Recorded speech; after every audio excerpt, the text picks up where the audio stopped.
seriously and stop horsing around with the over-aggression like we saw from Glaive at the beginning of this round. Yeah, that, I mean, he was aggressive, but he was even being, like, he wasn't being subtle about it. He was being pretty aggressive about getting out there. So he's running. Yeah. Now, I mean, that's also the sort of structure that's in the NiP team. It's also one of the issues with then switching members out, because that obviously changes the structure a bit. So I think this, I mean, talk about aggression. Double man push down into connector, and they're going to fall straight back up with device. But they're still keeping a very relaxed defense over at the B bomb site, which is a little bit atypical for B on overpass. There are some teams that struggle to defend this B bomb site, even with 4 members there. So some of these early rounds, Astralis are very light on it. Ooh, that's just a scout. That is just a scout. Taking down Plopsky. Ugh, that's so intensely annoying. Yeah, because this is, I mean, a huge moment right now for the Swedes. If they take this round, they're going to collapse the Astralis economy. They're going to be in such a good position. And another tag, this time going over the smoke. This is about to get very, very annoying. Let's see if they can follow through and group up like they did earlier when they were getting tagged up with the scouts. They just executed on that bomb site and made it work. But this time, it isn't just the scout, is it? No, there's going to be quite a bit of support here from the rest of Astralis. They're going to have 3 players up on this A site, and that is one thing that can work against you, as the push is going to come onto the site. We can touch on that after this round. Astralis are in position to hold. There they are. Here come the grenades, forcing him out into the open. Flashbangs, and he should be dead. The whole setup is to try and get that kill on him. Eventually, they'll get the headshot. Glaive also in the corner, and the scout will do more work. It's 18 seconds on the clock. They need to get that bomb down. It's on the ground. 14 seconds now. They're both coming in from this side, though. No one is flanking, and Nork will take the face-off device. Dupree trying to stop this. 8 seconds left, but the bomb will be planted. Dupree instantly pre-firing it. And he's got that up on the other side. Nork, if he misses a chance here, he's not going to get another one, and he'll win the fight. That's a nice double kill for Nork. Very solid work. And that is all of the money gone from Astralis. That's a huge clutch there, and a great round out of NiP. Let's see, this is ZTR's perspective. We got to give credit where credit's due, though, Anders. ZTR, that's back-to-back rounds where he gets doubles pushing onto the site. Yeah. He's looking good, and he is top fragging for NiP right now with 9 kills. Runner-up would be Nock with 7. So the young guns here. ZTR, if he's showing an individual performance like this for NiP, clearly, I mean, there's a bit of speculation coming into this. I saw Maui tweeting about it earlier. I was talking about it on my stream. We're not really sure, you know, what ZTR brings to the table. But clearly, it's not like NiP are just going to pick somebody out of the... There's going to be a reason for it. If they feel like he's got the qualities to show a strong performance against a team like Astralis, I mean, this is fantastic. It's a great opportunity for him to prove himself. Oh, it definitely is. You know, the NiP management. Well, that's the I mean, you know, if ever there was a time... Well, that's nice. They lined up for him. If ever there was a time to potentially panic in your sort of, you know, your first really big game here, it's playing the best team in the world, right? You're playing the best team in the world, and it's a best of 3. There's definitely going to be pressure on. So if he can handle that, he can probably handle almost anything. At least so long as we're just counting the online era. Always is different when we get back to the LAN environment. Which listen, I can't wait for it, because not just the fact that we've all got so used to this now, but we have a lot of viewers certainly that have never seen that. So the translation from online to LAN this time is going to be really brutal. I can't wait for it. It's going to be fun. It's going to be sick. Well, here we go. 9th round, and Astralis are struggling, and the struggle continues into this round. Flashed through. Glaive wanted to try and catch them, but instead got caught. That is how that works a lot of the time when you're trying to get those flashes through the smokes there. And now they slow it down. They want to see if Astralis will make another mistake somewhere. They will go aggressive. You could see them waiting on the other side of the map. Well, they feel like Astralis, I mean, the way that this works, right? It's like the jujitsu of CSGO is that now, down a man, Astralis are the ones that need to make a play on the CT side to try and find a kill somewhere, or at least get some information as to where NiP are setting up. Hampus pushing out here, big opportunity for him to wreck it. Beautiful flank on Megis, and he gets the second one as well. That is so cool. And he knew that because Astralis had just tried to do that Molotov trick to force out his teammate in sewer. So he felt, okay, 2 people are going to be engaged in that. One is going to throw the Molotov, the other one is going to go peek. And so chances are they're going to be occupied with that. That was very well done. This, I mean, all of this right now for NiP is really cool. Oh, buddy. Now Astralis, I mean, let's not get ahead of ourselves here. We've still got Astralis on the T side to look forward to. and their T-side overpass is solid. Yeah, but NiP have really come to play, right? Like, they've really fired up. Hampers, again, this is a quad kill, and he's just been fighting them straight up. This is really awesome. Great to see. He's 11-4 right now, so this is just very cool to see. We like these kind of stories, don't we? Because, again, in the prediction game that we're playing, oh, that's an ace. Hampers just aced NiP. Oh, not NiP, but Astralis all across the map. It took the whole round. He walked through the B bomb site all the way up to A-long and just took them all down. That is so cool. Oh, and I'm just taking a look real quick at some of, because we were laughing about that. This is obviously him just opening it all up on this B side as Astralis starts getting picked off one after the other. Unreal. It's sick. But, I mean, still... This is not how Astralis were hoping this would go at the beginning, being the heavy favorites. No. But then, I mean, that is always the other side of that sword, right, of the blade, is yes, Astralis, you are clearly the favorites, but also you're the only team with anything to lose in this scenario then, right? Because nobody's expecting anything from NiP going into the series. Everybody's expecting something from you. Yeah, that's probably a good point. And you know that many teams will be watching what Astralis are doing and either to counter them in a game themselves or to learn from them and figure out way like this. Some of their demos are going to be some of the most watched games for sure. So all eyes are on them, and maybe that's also what we're seeing here. Hampers continuing his reign of terror into this round. That is now 7 kills over the last 2 rounds, and he just wants to keep running. Might get caught here, he will with the Deagle, but still, fantastic little run from him. It's going to be 8-2 in favor of NiP right now. I don't think I was certainly not expecting that. So. No, and I mean, what nobody was expecting either is to see Device just pause out at 4 kills. But Glaive, I mean, keep in mind, Glaive and Zipnix, like these guys were at 4 kills. There's 5 kills, 6 kills on Megaskin Dupree, but like these guys were at 4 kills at like the second round, third round of the half, and then they just haven't gotten any kills since. That's crazy. Device looked like he was starting to catch up and take the lead, and then he just stopped short as well. And so NiP right now are doing a really good job of shutting Astralis' ability to frag down. And some of these kills, right, are in those rounds that were, you know, Scout Deagle, where they sort of almost managed to win it. So that's, I mean, that's cool, but not nearly as fun as if you can actually start to win some rounds here. So I don't know. I mean, it's a new season, and I think the desk were talking about it, you know, can Astralis hold on to the #1 spot in the world coming out of 2020 and into 2021? Yes. Not that we can judge it on this one map, but certainly, I mean, there's just going to be a lot of competition, right? I think I probably wasn't expecting it out of NiP, but there are teams in the top 5 and 10 that are I think potentially could be trouble for Astralis down the road and could really put some pressure on them. So. You already nailed it, though, earlier, right, Anders, with, like, the online era of Counter-Strike. It's just introduced this level of parity between all of the teams when you don't have to worry about LAN and performing on LAN in front of fans, all of that additional pressure. You're getting these teams all of a sudden that can just, you know, they're playing in their comfort zone. They're in their team room all together, NiP. You know, like, everybody's there. They got the staff behind them. You know, it's true. Everything is set up for them to find success in this scenario. And so, you know, you can get these results that you wouldn't predict otherwise. Look at this deep run. Oh, but Dupree, I think he's got spotted, and there's no cover behind that.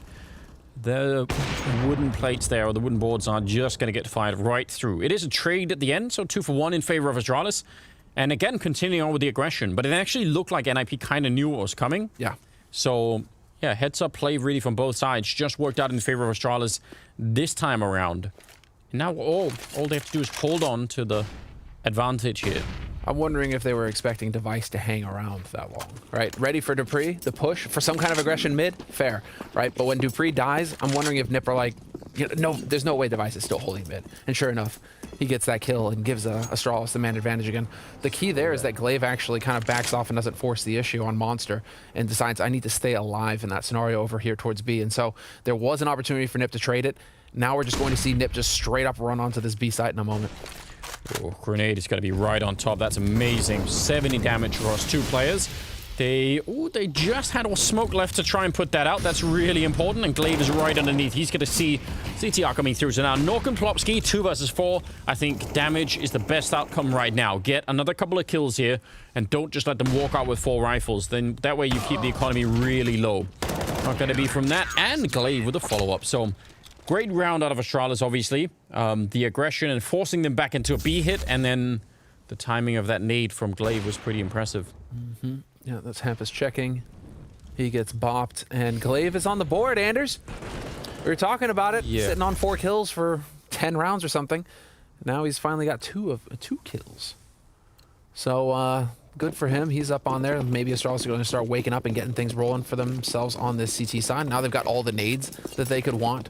They've got that AWP on Device, and they're going for it again. Device straight up to top mid, looking for this fight. That smoke canceling it out, though, makes it tricky, and Rez not connecting. Man, he couldn't see anything, Device. That just looked like it was, you know, pure timing, but it did leg him, so I guess that is fair play. They've at least taken over this first part of the map here in IP while keeping an eye outside of B. So pretty common round for now. 3-man setup down to the B bomb site, and yeah, Device and Dupree, they only fall a couple of steps back. They don't go all the way back to the A bomb site, which some teams will do. You know, some teams will just try and take a shot and then run back to A and hide, but Astralis are a little bit further up on the map. Ooh, that is some good timing. Sip. I don't know if he saw that before the smoke went up, but taking that kill early on is interesting. And Dupree will catch them as they come running past. It's a triple kill at the end. Taking down almost the entire NiP team. And I don't even understand how that's possible. The only way that NiP wouldn't flash that to check it is if they wanted to be silent about it and not show that they were there. But the risk is enormous.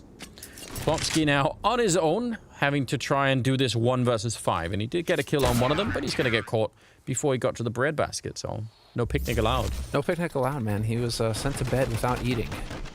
No dessert, no fun. Astralis definitely need to be having more fun on this CT side, though. I was just checking again to see the quality of the opponent that they've been playing on this map, and they've just been playing top 10 teams on this overpass for a little bit now, and 60% win rate on CT side for Astralis on CT side. I mean, yeah, they need to be getting a few more rounds on the board here for their CT side, because their T side is good. It's not terrible, but it's only 50%, which, you know, it's not. That doesn't speak of a dominant T side to fall back on here in the second half. Yeah, I agree. That's a nice wall bang. That was actually Sip from inside of the bomb site. You could see that. What was that? A headshot through a wall, through a smoke. A lot of icons on top of each other. Dupree, not going to go aggressive and not going to get caught. Actually, a little bit of a dance between him and Plopsky right here. And eventually, I think Plopsky was getting wall banged as well. Oh, wow. I'd be very mad if that was me. let me at least have the fight, you know? Yeah, let me fight fair. And then that's the thing, you know, this doesn't happen. If you're fighting fair, you're doing it wrong. Yeah, that is definitely true, isn't it? So Nork and CTR are left, and Astralis are thinking, we're sort of playing the same way that we were in the beginning, and it's working now, so... Well, keep in mind, maybe this is actually like the trend. Because remember, Astralis, they lost versus Evil Geniuses in the first match of the Global Finals. First map, right? I gotta say map, on Inferno, 16-14. It took them a while. In that first half, Astralis were looking pretty cold, too. But then they started waking up, and then it turned into a fight, and then they smashed EG on the next 2 maps, 16-8, 16-6 or something. So, is that something that we're just gonna expect from Astralis now? Well, I expect utility damage and kills from Astralis. They've delivered on that all half long. That landed right on top, and the door was open for them, so... I know. Yeah. No, you're right. We have seen some pretty cold starts from the Danish side, so some of the times they've had to fight their way back. Now they're on a mission to try and hunt down Nork and this AWP. Not that much money left either on NiP, so that's a bit tricky. At least res is a little bit low. Hampus could buy, so they can still put a buy together here, but yeah, this is perfect timing. That lineup is so annoying. What do you do? What do you do? You're flashed into oblivion. You're getting HE tagged. Yeah. Then you're just getting wall banged. Can't do much, can you? This is a good time for Threat to call for a timeout, though. I like that. It was starting to feel a little bit too Astralis sided there. Felt like things were going a bit too quick for them. It's a really nice return, right? It's 3 rounds in a row where there have been no bomb plants, and I think. Again, it's interesting to see them kind of just following the same blueprint that they were in the beginning. So, I mean, I'm sure Astralis, because it looked like they were really getting beat up badly in some of those early rounds. But I guess in the back of Astralis' mind, they were just thinking, no, we have a game plan and we're going to stick to it, and it will work eventually. I mean, it's also dangerous if you bail on your you know, method of playing the game just because it's not working for a couple of rounds. Like, you don't want to do that either. Sure. So, yeah, I guess they just felt pretty confident in doing that, which, fair play. they've proven it right. Flash to go right over the wall. Let's see if it's going to help them out. Actually, Device not pushed out far enough, and Magus, he's diverted back down into connector, so it's really just Device out here. Magus trying actually to get, I don't know, he's in the middle of nowhere right now. A little bit dangerous. Device, though, that's a nice leg. And the grenade follow-up, will it catch him? No! Huh? It must have bounced off. It must have not went over. Oh, that's so disappointing. Yeah, it is, isn't it? It looked like that was going to be just a touchdown. Oh, and they have to realize that he's close. They have to realize that he's close with that HE. All right, shot him through. Megan's turning around. Oh, man, they got completely distracted. Now he's going to swing for it. He'll take the kill and finally get traded. But this is still a very good opening for Astralis. They're going to be happy about all of this. 4 versus 2. And now they don't really need to fight anymore. What is this, 2014? Freaking Ops CZ over here? Smiths wants his weapon combo back, Device. What are you talking about here? If they return the draw speed on the CC, you'll see it. and then we're good to go. Oh, he's going to push through. Hampus is down there, but he's low on health, and he'll bring down the little crooked tower that they'd built in front. Well, triple for Device. He started to get warmed up. Astralis started to get warmed up. It's real bad news for NiP, because this is a 4th round in a row. We're going to go into the 15th round with, well, at least some round loss bonus, so that's kind of helpful. Huh. It just completely overshot him, that grenade. Wow. Sees that up close, baby. What are you going to do? Just... That's a tough one. It's like a little tower they built. And it was leaning. Oh, now Device and Dupree again. Again, with the aggression. I like it. Don't show respect. The Astralis were showing a bit too much respect, I guess. You know, just taking him a bit too seriously. That's enough. If he would have had similar, like an axe instead of a knife, he could have role-played a lumberjack or something and just chomped them right down. Yeah, you've been playing too much Ark, my dude. Maybe just a bit. It was fun, though. So who's the T-Rex on this team, Anders? I mean, if I was on the team, it would be me. Because I did at one point have Sip, you know, riding on my back, but that's a... It's true, and that is, story. That's a story for another day, as already the push is coming through here. Knock is up on that A site. Dupree, he's living on borrowed time. Oh, they're right behind him. Oh, but he turns. That's a nice shot. That's the power of the AUG. I mean, just the fact that you can scope in and just get that one headshot right there. That's pretty sweet. Dupree, he's actually fighting his way out of this just admirably. He's doing a fine job. And that means, very likely here, I don't know what Rez would do to fight his way back. He's low on time, obviously low on friends that are still alive at the very least. So, yeah, he's hoping for a chance. Give him something to work with, but it is not coming. So, in terms of a return into this map here, I bet NiP were hoping for a lot more. It's a nice attempt, but it's not going to be quite enough. 8-7 in favor of NiP at the end of the half. We're going to break, and we'll be back with the second half.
And we are back second half here on Overpass in the very first game of the season. You see the NiP squad there.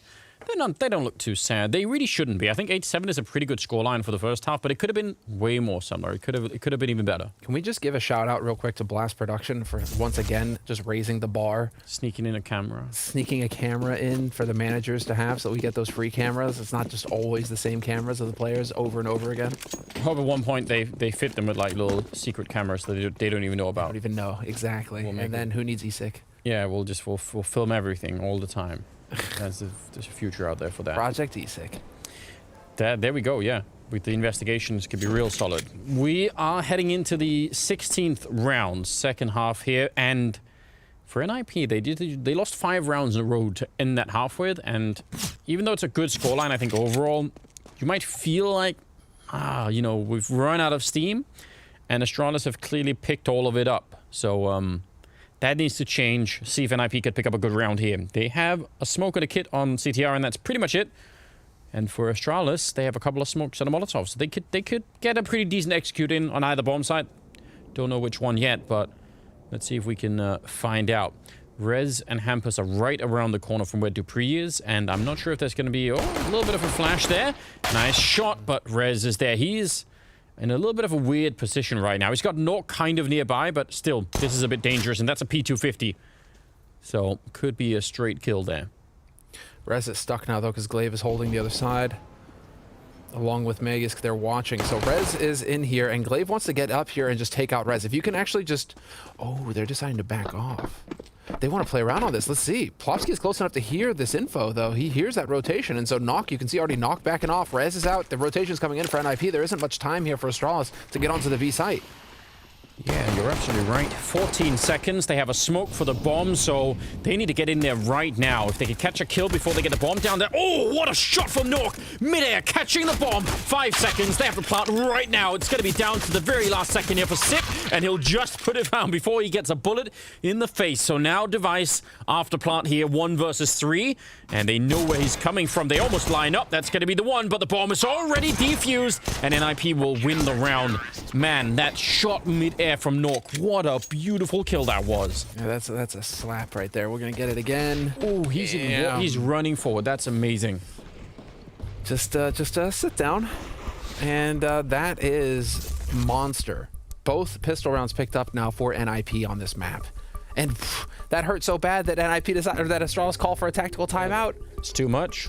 Listen, I mean, I think you were calling that one correctly, right? They thought Astralis that they could beat the timing down to the bomb site, but NiP knew. They had, well, almost as many people as they could have had there in the beginning. So that was nice. That was a good rotation to the B bomb site. You really have to appreciate Plopsky's positioning, right? That's the main key factor here, is that it allows for the early rotation. He's up close where you can hear them mid. Like, he's close enough to be able to give sound information to mid, as well as connector, as well as sewers. Like, he is really just in the heart of the map at that point. And so it's so clever having Plopsky positioned there, because he's going to be able to call that rotation. He's going to be able to call it out to his teammates, and they can react quickly. And I'm sure Astralis were thinking that they would be tempted to rotate people over to help out Rez, even if no one was there at the moment. You know, like, they might have been thinking, okay, well, he's been stuck out here for a while. We have him boxed in. Like, surely they're going to send someone to help him out. And if they're doing that, and we rotate to B, you know, we could catch the timing. But it didn't work out that way. No, NiP, that's the thing. They're ruthless. They had just written red. You know, he was dead to them already. Yeah. You know, it's strange that it was the Danes that showed more compassion than the Swedes. The whole leave no man behind theory doesn't really apply. No, not when it comes to ninjas, man. Ninjas, you know, there's like, yes, eat the poison pill.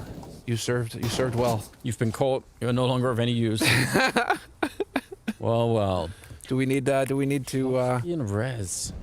do we need to see how this pans out now for NiP?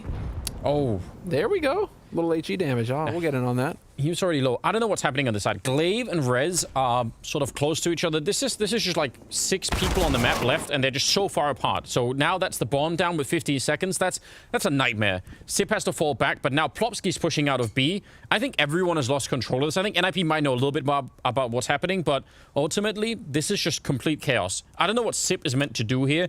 And even if he gets the bomb and gets the kill, he still has to fall back from this position and then try and not get shot by Plopsky. Yeah, this round, I think, is just completely busted up right now for Astralis. He's having to defend himself basically near T-spawn. That kill doesn't matter. That doesn't help them right now. The problem is the bomb. Sip is running for it. He knows he's about to get caught. 14 seconds on the clock. Rez is right there trying to catch him. 10 seconds. And that is going to be the round. Nicely done. Sip, he knew he had to run. That's ridiculous. Just had to keep running, Zip. Why did you stand and fight? You had that smoke in front of you, dude. Sometimes it works, sometimes it doesn't, Anders, and that's just one of those times where it backfired on Astralis. He was getting shot. I don't know. Like, what if he had just run? We'll never know.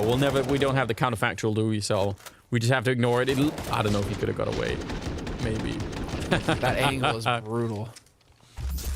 All right. Let it slip, man. Rez isn't. He is not going to let a chance like that slip, and that's good on him. I mean, he is. There was quite a bit of talk around him and him underperforming in NiP's past series here to close out last year, to kick things off this year. We haven't really been seeing that carry potential out of Rez that we know that he has. He can go for that kind of hard carry role. Yeah. That's like general malaise on the NiP roster for a long time now. Twist was the lowest performer, and so he's getting benched. He was out, yes. But it's not like the others were, doing much either. So we have to see if this change in roster is going to be enough here for NiP to start turning things around. And I mean, they've got 10 rounds on the board versus Astralis on Overpass. That's no joke. That's no joke. No, looking at the eye test, as people say, early on, it's looking pretty decent. It's way too soon to call, obviously. Don't have a lot of data currently to work with, but right now, I'm pretty impressed, actually. Device taken down Nork with a pretty common boost there. One that NiP themselves tried to do, so that's going to be annoying. And that AK is all they have right now. So if Astralis end up winning this round behind one AK, NiP are going to be kicking themselves for not clearing up what should be one of the easier rounds to win here. And CTR and Plopsky, if they go through, they're going to run it. Oh no, this could be a disaster. They could lose the B-bomb side right now. They're stuck in the tunnel. It's a good job that Plopsky wasn't also pushed into the tunnel. At least he can fall back and try and just play this one a little bit safely until the backup shows up. Molotov to help him get out. Oh, but Sip still runs him down. That was from Monster Tunnel. Hampus in the corner, and no one's checked him. And maybe this will work out anyway. Rez coming up with a big double kill. And I can't believe it. 12 seconds on the clock. Yeah, they could just hide. That is a round that almost exploded right at NiP's face. They cut it so close. But as far as Astralis are concerned, that round's a win. They didn't get a bomb plant, fine, but they made it very expensive for NiP. And so NiP, they don't have much to fall back on now. They're tapping all of their bank going into Astralis' first buy round. And so now Astralis are going to have all the nades, they're going to have all the rifles, and they're going to be able to run a strat that they know works. And it's going to be NiP who are going to be the ones hard-pressed here to stop it. And if they lose this round, NiP, that puts Astralis firmly in the driver's seat going into the rest of the second half. Yeah, it's only a 4-round gap. It's really not that much, so nothing has really been decided yet. It's just too soon to call. But certainly Device has managed to find his way back in the game. That in itself is pretty impressive, considering the way that he started here. He has really come alive. He came out ahead in op kills of Knock at the end of that first half, so that was a big achievement considering the slow start he had to the half. Yeah. He really came online, and he was the only one finishing with over 100 ADR. With that quiet start again, Anders. Yeah, like a couple of rounds early on with no kills, and then just got fired up. Yeah. That was his 17th kill right there to take down Hampus, who himself has been playing really well. And it's pretty early on still. A minute on the clock. Bomb is really far back once again, so hopefully there's not going to be the same amount of confusion as in the previous round, but you never know. I'm looking for Rez, and he is right behind that smoke. Yeah. So he's actually, again, kind of trapped here, Rez. He can't get out. Right now, NiP have to pray that this is a B hit, and now I don't even know what you do. You stick in B. If you run back to A, that's not going to work. If they actually come B, maybe you could survive the fight, but... Oh, they are coming. They are showing up. This is bad news bears for Astralis. It very well could be a little bit of a jump. CTR still here. No flashbangs. They nearly line up. He does get a big double. Plopsky still going down, but he continues. Knock with a shot. And 14 seconds left. Oh, man. Knock has an HE. If he just waits for Device to tap the bomb, he can just blow him up. He doesn't even have to shoot him at all. Smoke will do nothing. It's going to be a straight plant. He can't even fake it. He's not going to even attempt the nade and just take him down instead. NiP sticking to their gun, sticking in the B bomb site. And Astralis, I mean, normally they are very, very keen to find out these kind of things and make the right calls. Not this time. Well, to be fair, I think this is one of those gamble situations where Astralis, they're thinking that that NiP have to rotate at least one player up to the A side if they want to cover, right? With Rez dead, they're thinking, okay, there has to be some movement over there towards it, and they're just overthinking it because NiP had already written off the round. Like, this is where it works out perfectly for NiP, where if Astralis go A, fine, we hold on to our guns for the next round, and we're in a good situation, right? We don't need to go into a hard eco if we lose it. And if they come B, well then, we have all the rifles on B. It's all good. And this is exactly that scenario where Astralis, they should be able to shake that round off. It's just like, bad luck, you know? We just, it was a 50-50 in that case, and we walked right into the bomb site that they were just stacking. And they didn't, I mean, Astralis, some of the basics, right, of flashing away into sewer or anything like that, you could make an argument that they didn't do that because they don't want to give the early information that they're out there and are going to go for the hit on B, or maybe they just have the grenades, I'm not sure, but when you do the work, the early work from Astralis there to get the 5 versus 3 and then you don't win it, that is going to be annoying. It's now a 5-round lead for NiP. Now, I don't know, their economy is not necessarily that great. But they're ahead, and if they can start to really build up the money, I think that's the thing that's going to make the real difference in this one. Nork and CTR again, and even Hampus. They got 3 people right now for NiP that are playing this game really well at the moment. They're getting warm up. But that needed to be a kill, though. Yep. That probably could have been it. Knock was one of those guys who kind of quieted down there at the end of the first half. And, well, Device took the lead in terms of op stats at the end of the first half. So he had his moments, but he wasn't quite there. Now we'll see here in the second half if he's going to be able to redeem himself or not. Hard rotate coming in here from Astralis towards that B site. They only have 1 smoke and a flashbang now. Astralis are super lethal, especially with the flashbangs on this B bomb site. They have some incredible setups that make it very hard to defend. But not when there's only 1 of them. They may be good at throwing grenades, but 1 is a little bit low. Nearly catching the kill on Plopsky. Is there going to be a grenade for him? Not in time. He still wins the fight, and a lot of follow-up damage. A little bit of a Molotov there to slow them down, but the bomb is committed to the site. It's on that ramp in front of them with about 35 seconds, and Rez is sneaking in from behind, trying to catch Glaive, but that actually gets turned around, and they're going to run back. This seems like pure madness. Now, they will have time for it, but again, if Nork rotates back here, it's going to get interesting. They're selling this with Sip still pushing in, so that means everyone is going to stay on the bomb side. And this time, Astralis have absolutely sold this to NiP. And if the headshot as well, Nork was the only one that could have rotated in. That's a really amazing fake, and not without its risks. Yeah. Oh, man. The fact that that works, Zip is such a good salesman as well. Dude, the fact that he gets that kill just helps it so much because Knock, he's the one who's going to be the first one to hear footsteps. He's going to be the first one to be able to rotate up, and it just doesn't happen at all for him. It doesn't matter how much you slam the door in his face when he's trying to sell you that stuff. He's got his foot in that door. Yeah, he's there. He's got the foot in there, and you all know once you get that foot in. Wow, that was very well done, but I mean, I love these rounds, right? It's so much fun to see it, but it's not the kind of rounds that I normally associate with Astralis. No. And again, the risk in having 5 seconds at the end. Fair play. They had taken down, was it Nork or Plopsky? I can't remember. Someone was sneaking in, maybe Rez here. Yeah, so this kill, right?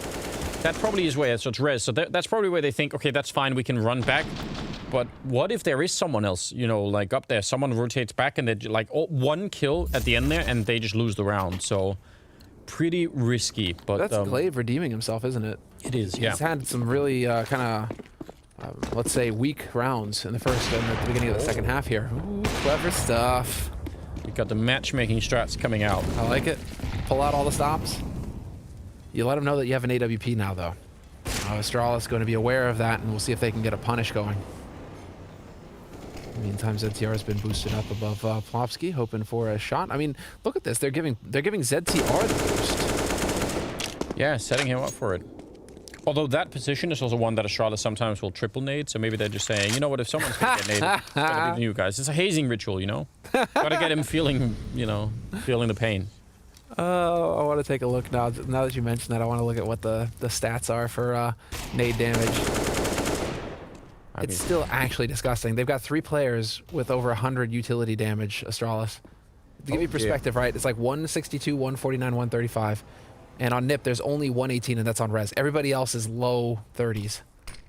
So, I mean, Astralis, just what they can do with their utility is just so bonkers. Speaking of which. Yeah, there you go. Magus with the HE kill on res. You know, it's just like, get out of here, dude. They don't even need bullets to ruin you. Say it here and it pops up there. Yeah, no, it's true. They're really, really annoying with that stuff. Hampus in a lot more danger than he realizes, and the device just walks right in, and that is the perfect opening right here. Even if there were 3 people on the bomb site, they've got no chance at all. That was very interesting, and again, I kind of get it why they wanted to focus on the restrooms there, but someone had to check long, and it would have to be the guy with the orb, right? That never happened, and it kind of blew the whole thing up. Plopsky now. Oh wow, I don't know. Could have been a random shot. Yeah, here's the nade. Oh, it's not even... It actually... It's sort of... Maybe it bounced off, I'm not sure, but... It was a shock to everyone. It's impeccable. That's interesting. So, 9 to 12. It was just 7 to 12. It's a 5-round gap now. Now we're getting closer all of the time. Hey, real quick, guys. We'll just say... We'll vouch for the Blast merch. Some of the best merch. The hoodies... It's actually like really good quality. They've been hooking us up, and it's actually the only merch that I wear regularly. They're really nice and comfortable, especially in the cold weather right now. It's definitely nice. So the hoodies are actually really good hoodies. Really liking the Blast merch. So definitely can vouch if you want a new hoodie and want to support Blast. Get on it. Yeah, go check it out. They were thinking about doing the boost, but now they're waiting, just waiting for a long time. Well, you know, it's cold, man. You gotta gather up, and it's like penguins in the Antarctic. You know what you could do in this corner? I don't know if I want to know. Actually, right where Plopsky is, if you look into the wall and fire the orb through, you can shoot people as they're coming through the squeak door, and you'll be able to hear them when they open. So you can stand around there and just wait for it, and then shoot right through. Right. I've always dreamt of just timing something like that. So I'm not even sure if they're doing the boost or if they're hoping for someone to come check them eventually. I mean, fair play. I don't think it will win them the round, but it could be funny, and that's also important. Yeah, comedy. I mean, you need a good laugh every now. Look at him baiting them. He's saying like, "Yeah, I'm right here, guys. You know, come and get me." Dupree, Mac 10. They're certainly not going to flash around the corner, are they? It's just going to be a firing squad waiting for them. If they Molotov it, that would be the funniest of all. Device. Just please throw that grenade in the corner. It's gonna get crispy in there. Dupree's checking. 20 seconds. Again, they're running the clock down so low. I'm really shocked by this. Let's just see. He's got the bomb, so he's gonna start to put that down. Now, NiP have held on to this just the entire round. Discipline from both of these. Dupree didn't push either. He's just sitting here waiting as well. Where's that Molotov device? Don't deny us the grenade. You know you want to. Everyone has to think about it in the chat. Just think about him throwing the grenade, and maybe it'll happen. Maybe we can send him that idea. Now the boost should... Yeah, that should tell them that someone's there. Now they have to move. Oh, man. They get slaughtered. Not with a grenade, but still... I'm interested. I would love to have seen what would have happened if they had kept pushing. But that's now 10 to 12. 10 to 12. Yeah, here we go. All the Swedes. You know, to be fair, Anders, this is actually playing into the trend that we've been noticing on a lot of these matches, is that teams tend to get multi-rounds more often now. It actually feels like it's rare to see the trade back and forth, like we saw actually between Astralis and Navi in the grand finals, you know, where it was like, oh, trading back and forth. That feels rare, because now it just seems like teams take 4 rounds, 5 rounds in a row. NiP took the first 4 rounds of this half, and now it's Astralis taking 3 rounds in a row, setting themselves up for a 4th here. Yeah, and doing pretty well in terms of not losing too many rifles either. It's true. There has been a fair bit of streaking going on like that. Sneaking through the tunnel with no warning, instant flashbang. They're going to clear the corner and run right onto the site. Doesn't matter if you can see him or not. Plopsky's gone down already, and it just leaves CTR on his own. He's going to get a kill that's really good, but there's a lot more coming, and backup is just miles away. Rez is still over by the playground. They probably need to save these guns right now and just walk away. That's really dirty from Astralis. The perfect timing to walk through the smoke and just flash your way in.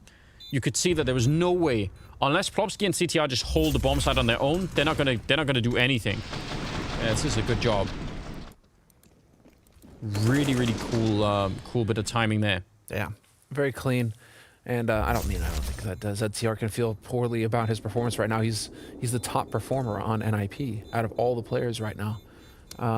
Most kills. I mean, he's a top scorer. So I mean, right now, man, what I was worried about would be him kind of struggling and being an opening for Astralis to exploit. And instead, he's showing that he can actually hold his own here against the Danes, which is really cool to see.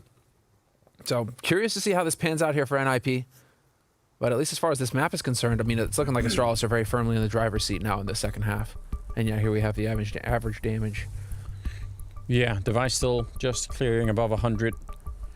But it's just so nuts. I mean, I'm happy for CTR to be doing this well. I think for a couple of different reasons, right? I'm also just I want to see more Swedish talent out there.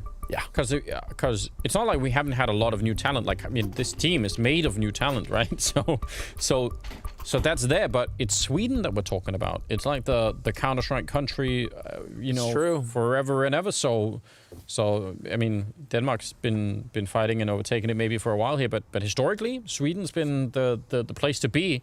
So you would have guessed that was where like a lot of the talent development would have come from. And it's not like they've been doing nothing. I just think they should be doing more. There should be even more, you know, young Swedish players out there that are up and coming. So good to see them come up and get a chance here in NiP. That's really cool. It's unfortunate that we don't have Fnatic competing because they have the other one, right? Jaquinho. Yeah. There's been a lot of focus on the young gun coming into Fnatic and actually looking pretty good. Yeah, and Fnatic have Brolin. I mean, even though he's obviously like a world-class player, I think he still kind of counts as new talent. So it's just, I think the new phase is done with so quick because these kids are so good so early now.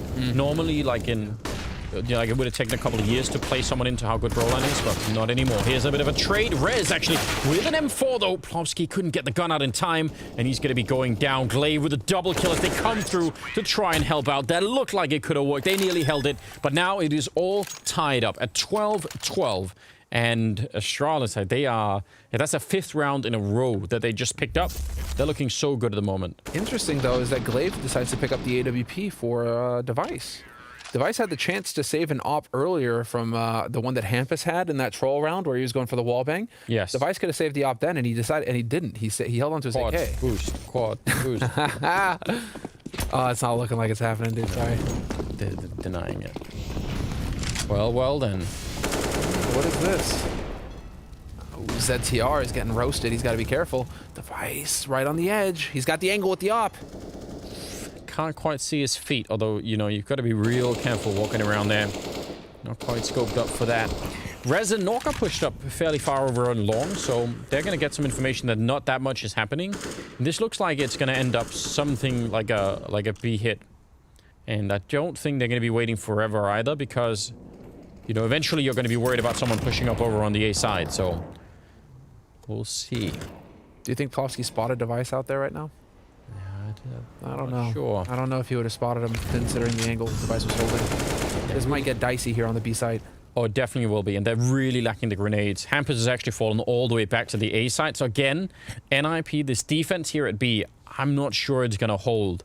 Only Glaive is going to be coming through this direction anyway, so yeah, maybe they can win the fight against Glaive. Even if they don't trade him, even if they, you know, just get the kill like that, they could still be in trouble. Plopsky coming back in, Dupree's right at the corner. That smoke is up to stop any ops from coming in from the sniper spot, and CTI is going to take Sip down. That's a nice kill. That's a super important kill. 30 seconds, the bomb is going to be going down, but NiP have a real shot at retaking this bomb site. Rez is coming in with a really long flank, and I'm not sure Device is even aware of it. He could be dead in just a couple of seconds here. Yep, there comes the sneak. He sees the top of his face, and now it's on. Dupree and Magus, they wanted to boost up to try and get one of them out, but that's not going to happen, and now they're just stood on top of each other. They should be losing this round here, Astralis. Down to one man, and this Magus, he's spinning all over the place and gets taken down by Nork. close combat with that AWP, and that will be the round for NiP. Such a close run affair, and I think a lot of that hinges on Zipnik's. I'm actually surprised to see him go for that push into sewers, or rather, you know, because you know where ZTR is at that point. And so, you know, going in, trying to find that kill might have been what opened it up for NiP. They don't have to worry about that flank anymore, and ZTR can get much more involved, rather than Zip just kind of holding and waiting for the retake to initiate. So I'm actually a bit surprised at Astralis. Yeah, a little bit of frustration getting shown here on Astralis, because I'm pretty sure that they feel like they should have had that round, and I feel... After having watched it, I feel like they had everything they needed once, even like you said, once Glaive goes down. I think it's still fine as it stands for Astralis. It was their round to give up at that point, and they did it. It definitely looked like it. I mean, listen, fair play again to CTR in there, just doing his best, right? But 13-12, coming off of a 5-round losing streak. Let's see. Let's just see. NiP have... plenty of weapons here. But Device buys into the AWP again. Really? So they saved it last time. Now he buys into the AWP. Just because they have so much money, just wanted to spend it on something. Do you reckon that's that medalist, Olympic medalist, the new health coach they've got standing behind him there, NiP? It was hidden in the announcement with Twist being benched that they'd actually hired a full-on coach as well. It could well be. There are a lot of people behind him, so you know they've got some focus on them here. Hopefully it doesn't add to the pressure, but it doesn't seem like it is.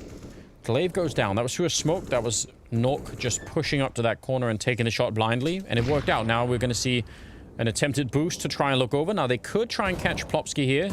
See if they're going to be able to line it up well enough. Dupree jumping right up. He's in position for it. The flashbang is set up from outside. Oh, he should have got the kill already. The fact that it takes an extra second and they have to re-peek it is so dangerous. But that was Sip who set up the flashbang so that the guy at barrels...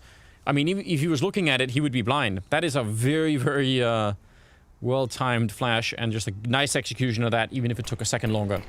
Rez, though, is pushed up again, and he was instrumental last round in taking down Device. He could be even more important this round. But again, they dropped that bomb behind, and now Device, he knows that his teammates are showing up to watch his back. Rez is going to catch him in the open, but he gets spotted. The timing doesn't work out for him. But he's going to be able to buy a whole lot of time here. And Meg is realizing that the bomb is at risk of getting blocked off. He's going to back off to pick it up. There was a chance. Yeah, this is actually... I mean, again, no kills. He's just bought at least 10 seconds, and that's... They don't have that time. 28 seconds on the clock right now. They're running back down to the B bomb site, and Rez will catch Device. This is huge. Hampers and CTR down here, though. They're the ones that can still try and hold on to it. A little bit of a spray, and he's going to get instantly traded. So the bomb will still go down, but it is a 2-on-2, and there's Rez. This time, the flank will not work out. It's all on Nork, and he's... Oh, no! Oh, no! It only put out half the fire. And that is just too much to deal with, and he's going to burn alive. That is so unfortunate. 13-13, but... Man, I mean, that's... I just like everything about this round from Rez. I think what he was doing out there, especially once he got caught just buying the time, I think that worked out really well, but still wasn't enough. And I think Hampus and CTR, I don't know... I think they could have probably held that a little bit longer. I think they could have done more. I'm assuming they were out of grenades, because otherwise I think they would have just stalled Astralis down there, but... That was close. Really thin margins here. 27th round is coming up, and let's just see. NiP are out of money, though. Oh, Astralis could steal this away right at the end, couldn't they? They could actually walk away with something here. They certainly could. What I was kind of looking at here, actually, is the number of trades that they had going. This was actually one of the things to take away from the global final, is that Astralis, they have insane utility damage, but their trade percentage was actually a little low. It was relied a bit more on duels, it felt like, on Astralis, or it was just a little off when it came to the executes. That was one takeaway from here, from that take, is that they were all very well spaced out to just trade instantly. And so even with, you know, ZTR being alive there in front of Monster, he's not getting a double kill. He's getting the first kill, and then he's getting traded. And so Astralis showing that they have the fundamentals as well to fall back on. That was Rez just playing around in the birthday party. He took an extra slice of cake, and Device, not going to have that. What's your favorite cake, Semler? Favorite? Yeah. You know the lemon bars, the lemon cake with the powdered sugar on top? All right. It's criminal. I could eat that for, you know, it would just be bad. You got to keep it away from me. Okay. I feel like that's a rare choice. I like it too. I'm just saying, you know. I feel like it's got it all, man. Oh, CTR. Oh, that's nice. Follow-up. Double kill with the Deagle. he was just hiding. People do this a lot now where they don't check those barrels. Like, everyone just assumes someone else has done it. And those are the fundamentals that you don't expect Astralis to make those mistakes at all, ever. That's what they've become essentially world famous for, always being dialed in on those kind of things. There's always someone checking, and you pay a heavy price for letting go of that. Nork here, trying his best. There's a lot of damage on Sip and Magisk right now. And they're still pushing on. They're not going to be falling back. They want to see if they can do this. There's a shot with the Deagle taking down Magisk. Oh, Astralis. This should have been an easy round. It was just all there. You got the opening. You were just up against pistols. It should be no problem. And instead, it's falling apart now. 20 seconds, 1 versus 3 against Sip, and they'll win the fight against him. Finally, no clutch on him. It's 14-13. NiP. That is a bit of a miracle. So unbelievable that they actually managed to pull this off. And ZTR, this is it. It's this second kill against Glaive. Yeah. That is the key shot. Look at the bomb. The bomb dropped so far back on the site initially. Glaive is having trouble individually right now, man. I mean, 50 average damage per round, 54. Like, he's not really coming up with the goods. He had that one big round where he caught that rotate on Rez, you know, that you pointed out. He's had a couple moments, but it feels like overall this first map here, Glaive on an individual level has been struggling. He's not hitting the shots that we're used to seeing him hit, because he is a fragging in-game leader. He can hold his own. Oh, speaking of which, didn't get a chance here. It looked like he kind of stood still. I feel like there wasn't even any real return fire. So yeah, they get the kill and just fall back immediately. I actually think Astralis wanted to be really quick about the speed bomb site, but they got slowed down by grenades. And now, are they just trying to force the issue? I feel like they're just putting a lot of pressure on this, and I'm not sure if it's really advisable. They're hanging outside of B again for a long, long time. They have no map control on the rest of the map. Hasn't that just been the name of the game for Astralis, though, for most of this half? I feel like they've just occupied this area, sewers, But it's so rare. Like, if you look at how they play almost every other map, they won't really do this where they sort of stand around for 20 seconds without someone, you know, doing something on the rest of the map. You know, some way to sell it or some way to keep the other team honest. It feels like this is less common for the Astralis side. Now, they do have grenades, and the CT side only have the one smoke on Rez, and he's really far away, so sneaking their way through. There's going to be no warning. There's going to be no flashbangs. They're going to turn right into it. Oh, the spray, not quite there for Dupree. Molotov, yeah, it's going to be annoying, but they're running out of time. 20 seconds again, and a 2-on-3. Astralis could be about to lose this map here. Nearly getting that one. Nork is now just in a little bit of trouble here. They're getting close. He's going to miss the opportunity. 10 seconds on the clock. Dupree will get the one, but no bomb plant is going to be possible here. 5 seconds. He's going to get the headshot, but Rez just has to hide, and it'll be the 15th round for NiP. They are so close right now, and this would be a huge upset if they could take this map away. This would be a big deal, and it would actually start to make you wonder a little bit about what Astralis' game plan is coming in on Overpass. Because they picked Overpass into Vitality, and we all had the impression, you know, during the Global Finals, right, that this was going to be like one of those trump cards for Astralis, considering they absolutely demolished Evil Geniuses on it earlier in the tournament. So you're thinking, okay, Astralis, Overpass could be a nice pocket pick that they can have when they don't want to play Dust 2 or don't want to play Inferno. And yet here we are. We find ourselves once again with Astralis struggling. And just struggling to find kills on an individual level right now. Astralis, I mean, they've got the money to buy the guns. They're just not hitting anything. Yeah, I mean, he was set up, Magisk, for that push. And he's being pushed by FAMAS. And he still loses the fight. Very bizarre. And losing to a FAMAS, it never feels good. That's a nice shot, though. From Dupree, he'd read that. They need to get this into overtime to try and recover themselves a bit here, Astralis. Which is definitely possible. Rez has been found out. Device. That's not going to be a good idea. No, but it is keeping them honest. I mean, if that is one way that you want to approach this, by keeping over here in sewers, outside of Monster, keeping on the B side of the map, NiP, they still have to have players over here on A. They still have to have Rez playing around restrooms or around long. And so it's keeping NiP honest in a way, because I mean, NiP are just trying to be one step ahead of Astralis. Eventually, Astralis are going to come back over towards A. And so Device there, in that situation, he's playing to that. He knows that Rez is going to be around here somewhere, and so he's looking for that kill. It just doesn't go his way. Well, here we go once again. 30 seconds on the clock. Sip going to clear the corner, but Popsky will take him down And now it is all on Dupree. He goes down. Now the bomb is making its way into the bomb site with 25 seconds. And NiP, man, what a way to start this new season off. I'm really impressed. Device, I don't know how he could make it through. The fact that he's even still alive is incredible. There it is, 16 to 13. NiP taking down Astralis on the very first map on Overpass, and with a brand new lineup as well.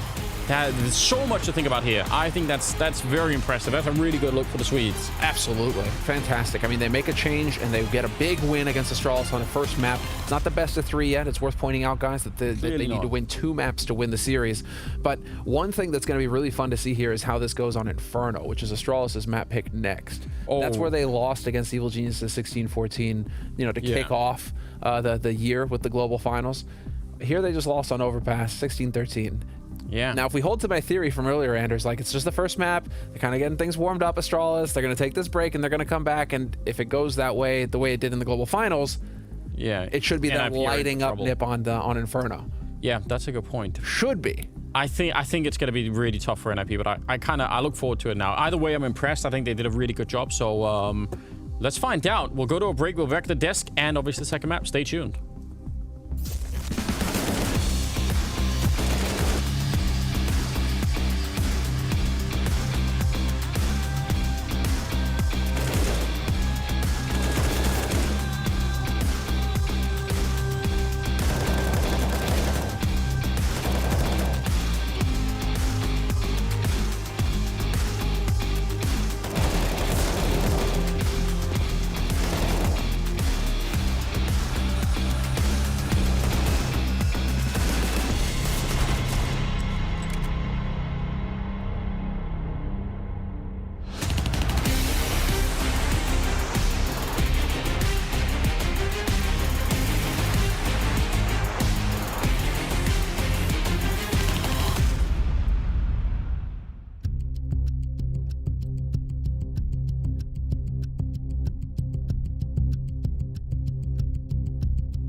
it was NiP's map pick of Overpass, and they do manage to take it over the line as the new young ninja in ZTR comes in, and from an eye test, he managed to stand strong and put the hurt onto Astralis in many rounds. Maybe one of the better rookie starts we've had here. It was a great start for ZTR, and that amazing start at that. 25 kills for 21 death. Some key moments, obviously we are going to talk about some of them at the desk today. That was a great first map. I think Jacob mentioned the start about the pistol round. I'm not going to burn him there, but again, what are these starts from Astralis? And that's a big problem. The pistol rounds is a big problem. We heard Dupree say that they've been working on it, they've been trying to fix it. In this game, they lost both pistol rounds and they couldn't break at all. Now, the problem with losing pistol rounds in itself is not that bad if you then are a good team at breaking their opponents. During the global finals, they won only 6 out of 24 pistol rounds, which is ridiculously bad for Astralis. It's 27%. But the problem with that is that they never broke their opponents. Only in 12% of those instances, which is 2 out of 16, did they break their opponent in the following round. If you lose your pistol, that's one thing, but if you're not able to break your opponents in your force buys, that's another thing. And now the problem for Astralis, yeah, you see them lose 16-13 right here. They lost both pistols and they lost 2 force buys. Just win one of those rounds, and we're probably looking at a scenario where Astralis is winning. So they must feel they were the better team when it came down to the buy rounds, but NiP, they won all the crucial, all the important rounds, and therefore they deserved the victory. And after the initial first half, though, right, it was 8-7, and it did look like it was going to get away a bit with NiP taking the lead, but then Astralis battled back, and it had in that mind of mine of saying, oh, it's the Astralis effect again. I know, that's how it felt like. I still think we need to give some props to Hampus. I think his start, his dynamic start, probably was the reason why NiP were able to pull out that 8-2 lead. He started first with the pistol round, conversion, and then first gun round, and then Hampus found so much space on the A side, pushing towards bathroom, being a nuisance. We see here 3-0 scoreline, he's opening up monster, then he's punishing the aggro towards bathroom. Again, he's in banana now, taking the space off of the good flash. Now indoor, you can see how many different locations Hampus had impact on that T side. Granted, Astralis put up a very good comeback from 8-2 deficit, but this man right here, he was one of the main reasons why NiP had a good start. And then, though, right where you think Astralis are going to have their chance to take it, the Ninjas bounce back and they manage to push them around. It's this playing from behind effect, or maybe when the pressure's on. I think it was impressive that they showed that kind of resilience against a team like Astralis, because you're right, I was sitting with the feeling as well now, okay, sure, Astralis, you lost both pistol rounds, but you're going to fight your way back. Yeah. And they were looking good in most of the buy rounds, right? They were, I felt, the better playing team in some instances in the game, but whenever it came down to the nitty-gritty, whenever NiP had to win a round, they did it. They showed the presence, they showed the composure, and I think you mentioned as well, CTR, right? Not only did he have a good game when it comes to the frag rounds as well, but he found impact with his kill, right? He stayed alive and he played smart. We talked about the eye test as well. I didn't see many mistakes from him, if any at all, and to do that against Astralis in a game where there's so much pressure on is very, very impressive. And we can only know, right, that he probably hasn't had a massive amount of time to play with the Ninjas at this point. No, probably not. Probably not. And I think it is something that Enders mentioned at the cast, is that in terms of pressure, it's probably the best game to start, right? Because whatever it is you do, people won't really hold it against you. It's the first game you play with NiP. You're going up against the best team in the world. You've had few days to activate at max, so just have fun. But we've seen players disappear in that kind of circumstance. I think Bit is the one that we need to mention. Yeah. But for ZTR, man, what this first map was amazing. I have to be careful. We've been excited by players in the past. So I'll take a deep breath. I had it in the back of my mind. I wouldn't want to say it. But ZTR, that's a great start. Now, Manic, you also pulled out a round for us here that you wanted to take us a look at, right? What are we going to be looking at this time? Yeah, we are going to go to round 13-13, round number 26. Okay. I think this is where everything fell apart for Astralis in a very non-Astralis-y way. It starts with a 5v3 on the B-bomb side with 1:13 to play, and the man that we just mentioned is about to make the difference. He let Dupree goes by, then Glaive somehow misses the trade. That second kill onto Glaive, that's everything. It's now a 3 versus 3 with a minute to play with, and NiP, they'll show resilience, they'll show patience. They'll just wait behind smokes. They'll give the time. We see now 35 seconds left. And when Astralis is supposed to make the whole difference, they're suffering this time. And let's be honest, right? Because I think you're bringing it up, Pine, here. It was resilience showing from NiP, but just looking at this round, this is some of the worst Counter-Strike I've seen Astralis play ever. Dupree just running past, not checking, sure thing. Glaive missing a relatively easy trade. Should have been a trade, yeah. Should have been a trade. There were so many instances in this round where Astralis could have won. So sure, we praise Astralis for being one of the teams out there who make the least mistakes out there. They never really, fail of the occasions. But this time around, that was one of the worst rounds I've ever seen them play, and that cost them the game. Had they won this one, probably they should have probably won the game, but they didn't. They lost it, right? And they deserve to lose. They deserve to be punished for their mistakes. So good job on NiP. Now, when it comes to punishing mistakes, though, we see Astralis pick into Inferno. We're happy with the choice, but they've had some of these up and down games, right? We've seen it. They lost to that EG in the opener all the way back at the Global Finals. They've had some games where they can look very convincing, but I'd still say at times it's hit and miss. I know, I agree with you. I think that loss against EG kind of left us with a feeling of uneasiness when it comes to Inferno. It is still one of their very best map, one of the highest first pick rate. They have also plus 70% win rate as well, so it's a good map. I don't think we should ever question Inferno for Astralis. They have the ability to have good T sides. Against EG, I'll put it on the first game jitters. I don't think they were outmatched in the game style in general, but the Glaive point, that worries me just a little bit. Yeah. How rusty is Glaive right now? Yeah, and I want to take it a bit further because I do agree when you look at Inferno overall, it's a very good map for Astralis, but they lost 16-14 against EG. They won 16-14 against G2, and you remember how far they were behind there? They were down 14-10 against G2. They probably should have lost that one as well, and then they lost 16-5 against Navi as well. So the confidence for Astralis coming into Inferno is not as high as it should have been. That being said, though, we just saw Dupree drop 30 frags on Overpass. And when was the last time you saw Astralis lose a game when Dupree was playing well? That never happens, right? So I would classify Overpass as a nice, well played by NiP, but that's never going to happen again. So I don't expect Astralis to shake when coming into Inferno. And how do we look at the preparation here, though, right? Because at least for NiP's sake here, they could probably guess that Astralis were going to pick into Inferno and be themselves in the best position for this match. Yeah, you're right. I mean, if you're NiP's coaching staff, then Inferno is the first map that comes to mind as what would they pick against us. They knew if they were going to go into this veto removing Nuke, which they did, then Inferno was the next one on the list. So you might as well prepare like the absolute anti-strategy game plan that you can. You have no chance to just take it, go all in anti-strat. I still think that for now it's just one good map for NiP, which we still should classify as a surprise. Yep. But if they were to beat Astralis 2-0, man, that's an earthquake. Even if Astralis were to beat NiP here 16-5, 16-10 on the next two following maps, just the fact that they were able to beat Astralis and Overpass and show glimpses of what we can expect for the future, to me is already a little win for NiP. I think they've deserved the respect that we talked about coming into the game. So well done to NiP, but when it comes to Inferno, I would be super, super disappointed in Astralis if they cannot win that one. Well, we've got the Betway odds on your screen right now, and it's looked a little bit nicer for NiP on Inferno because of that performance. But have they done enough to try and take the win and take down Astralis 2-0? We're about to find out after the break. The NiP's eye test is looking good, but Astralis, they're known for being the comeback kings. Let's find out if they can do it again.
Welcome back, ladies and gentlemen. Second map is coming up. It's going to be Inferno here between NiP and Astralis. What a great way to get started with, you know, just not what we expected. We were writing a different story, but NiP just don't care. Yeah, exactly. NiP decided to just overperform in every metric pretty much today. Yeah, against Astralis, first map, they hit the ground running. They dominated. They had the kills at the start. They were carrying that first half. Yeah, and now look at the odds, how it reflects in them. Okay. We had, what, almost, I think, 5-1 at the beginning of the first map. Now, I mean, NiP still not quite favored, but you know, people are starting to respect it a little bit. I can understand why. There's a trend here, Anders. There's a trend, and that trend is that Astralis, for whatever reason, recently, at least based off of the beginning of this year, what we saw at the global finals, is that they struggle or lose on the first map, and then they fire up on the second map, and then they close the series on the third map. That's how it played out pretty much all throughout the bracket in global finals until they got to the finals where, you know, for whatever reason, and I think against G2, where they won the first map against G2. But like, just very, you know, it's like there seems to be something going on here with Astralis where they aren't quite firing on all cylinders on the first map, but going into the second and the third, they start to come into their own, and yeah, it goes from there. So now I'm excited to see, do they prove me wrong or not here? How does this play out on the second map? You have to still think there's a very, very good chance that Astralis will take away this map. And look, here's something to look out for when we get into the map for you guys. Because I mentioned this when they were on the T side of Overpass, how Astralis would take up a position, let's say, outside of the B bomb site and never check the rest of the map for a long time and just wait around and not get any, you know, map info on the rest of it. Now, on Inferno, this is a map where they are very, very good at doing that. I almost never see Astralis, you know, go on banana and not have someone check, let's say, the A apartments or top mid, at least, you know, slightly before they do the execute. Usually they're pretty good at that. So I want to see if they're still remembering that, because that version of Astralis did not look like the one that I normally think of when I see that name. So we'll see if Inferno's going to be different. We're heading right into it here. So Astralis going to be on the T side, NiP on the CT side. And let's see if NiP could pull the full upset, if they can really bring this home or not. I want to find out. I want to find out. And a very quick pistol round already here, looking for fights in mid. Glaive, who was criminally underperforming, to be fair. What was it? Average damage? 54 average damage at the end of that first map of Overpass from Glaive. And a few key kills that if he gets it, it unlocks a round for Astralis, and he didn't manage it. And so we'll be keeping an eye on Glaive here for an individual performance. Like, he needs to step up, I think, here for Astralis to succeed. I definitely agree, and, you know, winning a pistol round would be nice, too. That could be helpful. Flash over the corner. North knows what's coming, and he's still going to be just a step away here. Nearly made it around that corner. And now they're going to be wrapping around to the B bomb site through CT spawn. This is pretty dangerous now. Oh, Hampus and Plopsky. If any one of them goes down, I don't think there's going to be a chance left for NiP to win anything here. So out in the open, that's a nice shot from Hampus. Can we get another one? They are lined up for him. He's still got a chance, but finally he goes down. Plopsky showing up. He realizes this is some heads-up play from Plopsky. Now, he will go down, but the fact that he even went to check like that is actually really impressive. And now it's a 2-on-3, and NiP at least have a chance. Can the rest of them show up here? What's going on? Why do Astralis grind to a halt on this? They're not sure if anyone else is in the bomb site, I guess. They have time? Are they playing themselves? Oh, they're going back to... They're actually playing NiP. Oh, this is so next level. Absolutely next level. Rez and CT, they're still checking out that B bomb site. They're still wondering, and now they know, but it's going to be way too late. Again, it's risky. But when it plays out like this, you're just going to love it. And they have that standard smoke towards the live area that I don't know what you do. Oh, wait. It went even further? Maybe they had no smoke. I'm just making it up. Well, retake is not going to be easy. But here we go. A little bit of a crossfire. They're all over the place. And it is Dupree at the end with a nice double kill. That was a... I mean, the whole round was cool from Astralis, right? The B split and then the withdrawal from the B bomb site. That's interesting. That's really fun. Yeah. No, this is definitely like Astralis. I mean, we saw it work against them a couple times on Overpass where it seemed like they were trying to get fancy. Yes. You know, trying to overthink things and ended up costing them. Either they walked into the NiP stack or they gave up the kills that they didn't need to. Here, it works. Okay, cool. But that's not something reliable. So hopefully Astralis, you know, it works this way, and now we can see them try and actually establish some map control and build off of that, and just commit to the bomb sites that they're developing towards, right? It's also just an element of the game that we're not used to seeing. Sure. It makes you wonder if it's something that they want to experiment with, you know, just to figure out how do we play, because there are teams, I mean, think of Na'Vi that can play these rounds quite slowly. Astralis is just experimenting with the idea of winning pistol rounds right now. Yeah, that's It's their first pistol round of this series so far. They've got a single data point. It's not going to make for much of a report, is it? Well, for now, it is the Force Spy coming in from NiP. So no surprise there. They're just going to go ahead and get in on those deagles, the Kevlar. We've seen how dangerous these deagles can be. And I mean, the thing to really look for in this round from NiP's point of view is the smokes.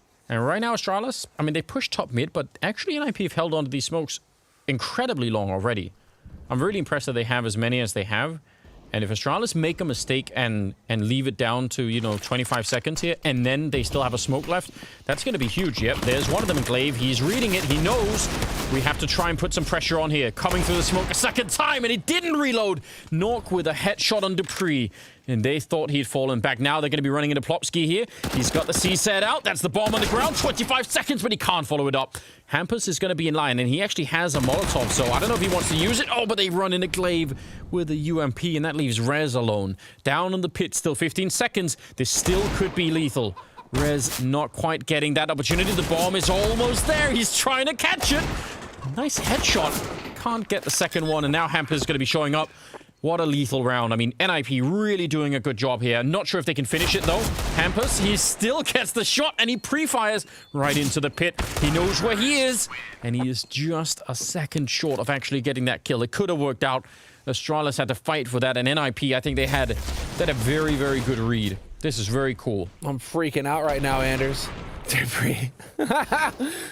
It's so cool that he doesn't reload that gun. He's waiting for it. He baited him into it. Looking for the punish. Yeah. And again, I mean, Hampus, he actually showed up to the B-bomb site with a Molotov. Imagine if they had tried to rotate and he put it down. I mean, like, they were so low on time. But, one or two grenades there would have made a difference. I mean, the main thing here is that Astralis, you got to make noise. You got to do something to bait out the utility, right? NiP are going to have that discipline to hold back on it if you're not doing anything to force them to use that utility. Speaking of forcing, they forced into this round. NiP saying, fine, it ends in a one-on-one, and you don't seem like you're quite as good as you normally are. We're going to go for a buy. Vulnerable. Astralis are vulnerable right now, Anders, in a way that it feels, you know, coming into the series, you're not predicting it in any way, shape, or form that they are going to be struggling for rounds. Overpass goes against them, 16-13. A lot of rounds on that in that map where Astralis should have won, and NiP were able to get it through. So it's nice to see NiP playing with some confidence here. Yeah, you can't even really blame them, can you? Although they did lose the early fight here, but you feel like, okay, if they're stumbling, let's help them out. Let's see if we can keep them down. Hampus is trying to cheat towards the A bomb site. At least he's getting as far back as he possibly can while still being close to B. Let's see how this is going to be working out. Sub 40 seconds, and Rez, CTR, and Nork, three-man stack over at the A bomb site. They still have a smoke, and Hampus has a Molotov just like last time, and those grenades could be really important. Now, it looks like they're going to be bringing the bomb back towards the B bomb site, so I don't know. I don't think that one Molotov from Hampus is going to make the difference, unfortunately. Glaive is going to be running right into him. Oh, and he does go down, but I think it's too late. I think at this point, I don't know. It's probably not worth it for them to try and go for it. Shooting through is fine, but yeah, retaking the site, not really going to happen. So, will be a third round for Astralis. And NiP are going to be bringing these guns into the next round, which is fine, but the element of surprise is sort of gone, right? They know what's coming. And NiP might have, in trying to get Astralis to stumble, they might themselves have tripped up here and fallen. Well, they've delayed, I mean, that's the main thing. That's the gamble that NiP have taken by spending that money. They've only delayed now how long it's going to take for them to get rifles of their own. They needed to win in this surprise fashion against Astralis, save some of those guns, convert those MP9s into AK-47s, and, you know, get rolling that way. Now, NiP, it's just another round of MP9s for them, and then what do you do after that? Do you save the MP9s? Do you get the rifles upgraded, or what? Do you just yeet them in on this next round? That's probably going to be the play here. I'm just keeping an eye here on NiP's economy. I mean, they have passed one over. Hampus could have gone for it, but they're probably just going to just save and play into next round, rifles or not. But now this puts Astralis in a position to get a 4th round on the T side of Inferno. And I mean, to be fair, it's not like Inferno is heavily CT-sided anymore. Yeah, but still, right? You don't want to be giving them T-sided, Anders. It's 50.6. Has it got there? Yeah, 50.6 T-sided versus 49.4 out of 464 games in 2020. Okay. So it's T-sided officially. That's it. Mathematically, we've got it solved. Well, let's just see. I mean, you could tell that Astralis was set up in case there was going to be some sort of a rush happening. They were ready for the MP9s to come charging in. So that's, I think, is, you know, I would have been surprised if they weren't. And now they can just slowly grind this out. They know that NiP don't have a lot to work with here. Magisk taking a bit of a look here. Oh, but that is a hard angle to look at. He took a lot of bullets to the face, and somehow it's Device that dies instead. They just abandoned him. They just left Device to die. Yeah, but how is Device not even... I mean, I'm so confused about everything. Glaive is down next, and it's just an MP9 again. How is Device dying in that moment? It's Magisk that's falling back. Device is there specifically to help him, right? Yeah. And he just doesn't even do any damage. Doesn't even fire the gun. He's just jumping around. I like how Zipnix's initial reaction is always to just pull out an HE. Can I blow him up? Can I blow him up? Is that possible? Did free with the spot. Had that pre-fire angle, but not quite going to get it. 30 seconds on the clock. I mean, they're right next to the bomb site, but again, a bit of a theme developing here. Trying to get the grenades in. We'll do a bit of damage to Hampus and maybe force him out with a Molotov. In fact, he's going to run into it. Oh, he's giving it all for the cause. I love that play. Now, he doesn't get the kill. We'll soften up, sip enough, but that is huge from Hampus. What a great guy. Rez down here, and Plopsky will combine. It's 10 seconds, and they'll be just fine. NiP not getting the round that they actually forced into it, but getting the follow-up, and I will still call that a pretty big success here. I still can't believe it. Was Device blind? I think Device was blind when he swung on that. Yeah, I guess maybe he was. That was why I was surprised. Device was just left out there, and nobody was there to watch his back from Astralis' side. I mean, Glaive shows up a second later, but I mean, we're kind of expecting Glaive to be the sacrificial lamb right now. Device having another very slow start. Doesn't really mean anything in his case, though, because he can just flip that switch and turn it on like we saw in Overpass and just start, obviously just shooting to the top of the scoreboard in every dimension. But, I gotta highlight Hampus running into the flames like that. That is really cool. It's a brave man. Yeah, because, I mean, they're just not going to be expecting that, are they? Trying to clear the corner at Arch. Nork is going to get traded, and Rez trying to shoot Dupree in the back, which with a better weapon probably would have worked out just fine. But it leaves CTR alone with an AK in the pit, and he's been doing pretty well in the series so far. There's the one kill, followed up with a double kill, and nearly backing off into the smoke. That would have been probably too much to ask for. Hampus going to take down Dupree, and just like that, it's a 1-on-2. Device with the bomb, and Plofsky is actually right behind him. Was Plofsky close enough to hear the footsteps from Device? I'm not sure, because he was right on Device's heels, and now he's going to be retracing Device's footsteps. Device has no way of knowing this. He was holding back there, waiting for Plopsky to push down Banana, but he decided to come back over here just as Plopsky. I mean, the comedy, how the timing works out. But at least now, because Astralis decided to change up the pace and stop playing like Na'Vi and waiting until there's 10 seconds in the round to actually execute anything, because they tried to put on the aggro early, now Device actually has some room to work with here. Yes. And Device wanted to look for someone, and I think NiP smartly not showing themselves, not giving him a chance to find anyone. It's going to be a spot there against Hampus. That's pretty useful, but Plopsky is still going to be walking up right behind him. So let's just see. Molotov is out, some grenades. It's all just a distraction for Hampus to, also for Plopsky, to walk up right behind him. Device, though, set himself up in an interesting fashion. He gets the kill, and he can't be spotted from that balcony. He knows he's up there, though. Gonna try and see if he can get the timing down right, but he was so low on health. And it will be a round for NiP, 3-2. And, I mean, it's a close round. They lose almost everything. And if Astralis do get a bomb plant, I don't know if they'd want to force it. It's risky. But maybe they could justify it given the amount of damage they did to the economy of NiP. It's hard to say. This is good from... I mean, this probably could have been won even earlier for NiP, couldn't it? ZTR is looking crisp. You got to give it to him. He is looking good. And this was the retake here from Plopsky. Coming in on it, but I think before then, Device was pre-aiming beneath where Hampus pushed through the smoke, and that's why it took him a little bit longer. He takes more damage, but it also takes more time for him to get that kill initially. Because I think Device played that perfectly, dude. He put the boxes at his back, so he didn't have to worry about whether or not the guy was coming out he knew where one guy was, and he decided to focus entirely on that one guy. And that's a really clean, cool way to play out that kind of clutch. Yeah, it worked out incredibly well. And also the Molotovs and everything else that was thrown at him there didn't really touch him. So good thinking. Almost had it. All right, well, they got orbed in the middle early on. A little bit of a boost going in there. And now it should be a smooth cleanup. Nice job on Hampus. He's really working it well at the moment. Oh, sorry, I'm just giggling to myself, Anders. It is kind of like a mini game now for me, where I just kind of check on nade damage.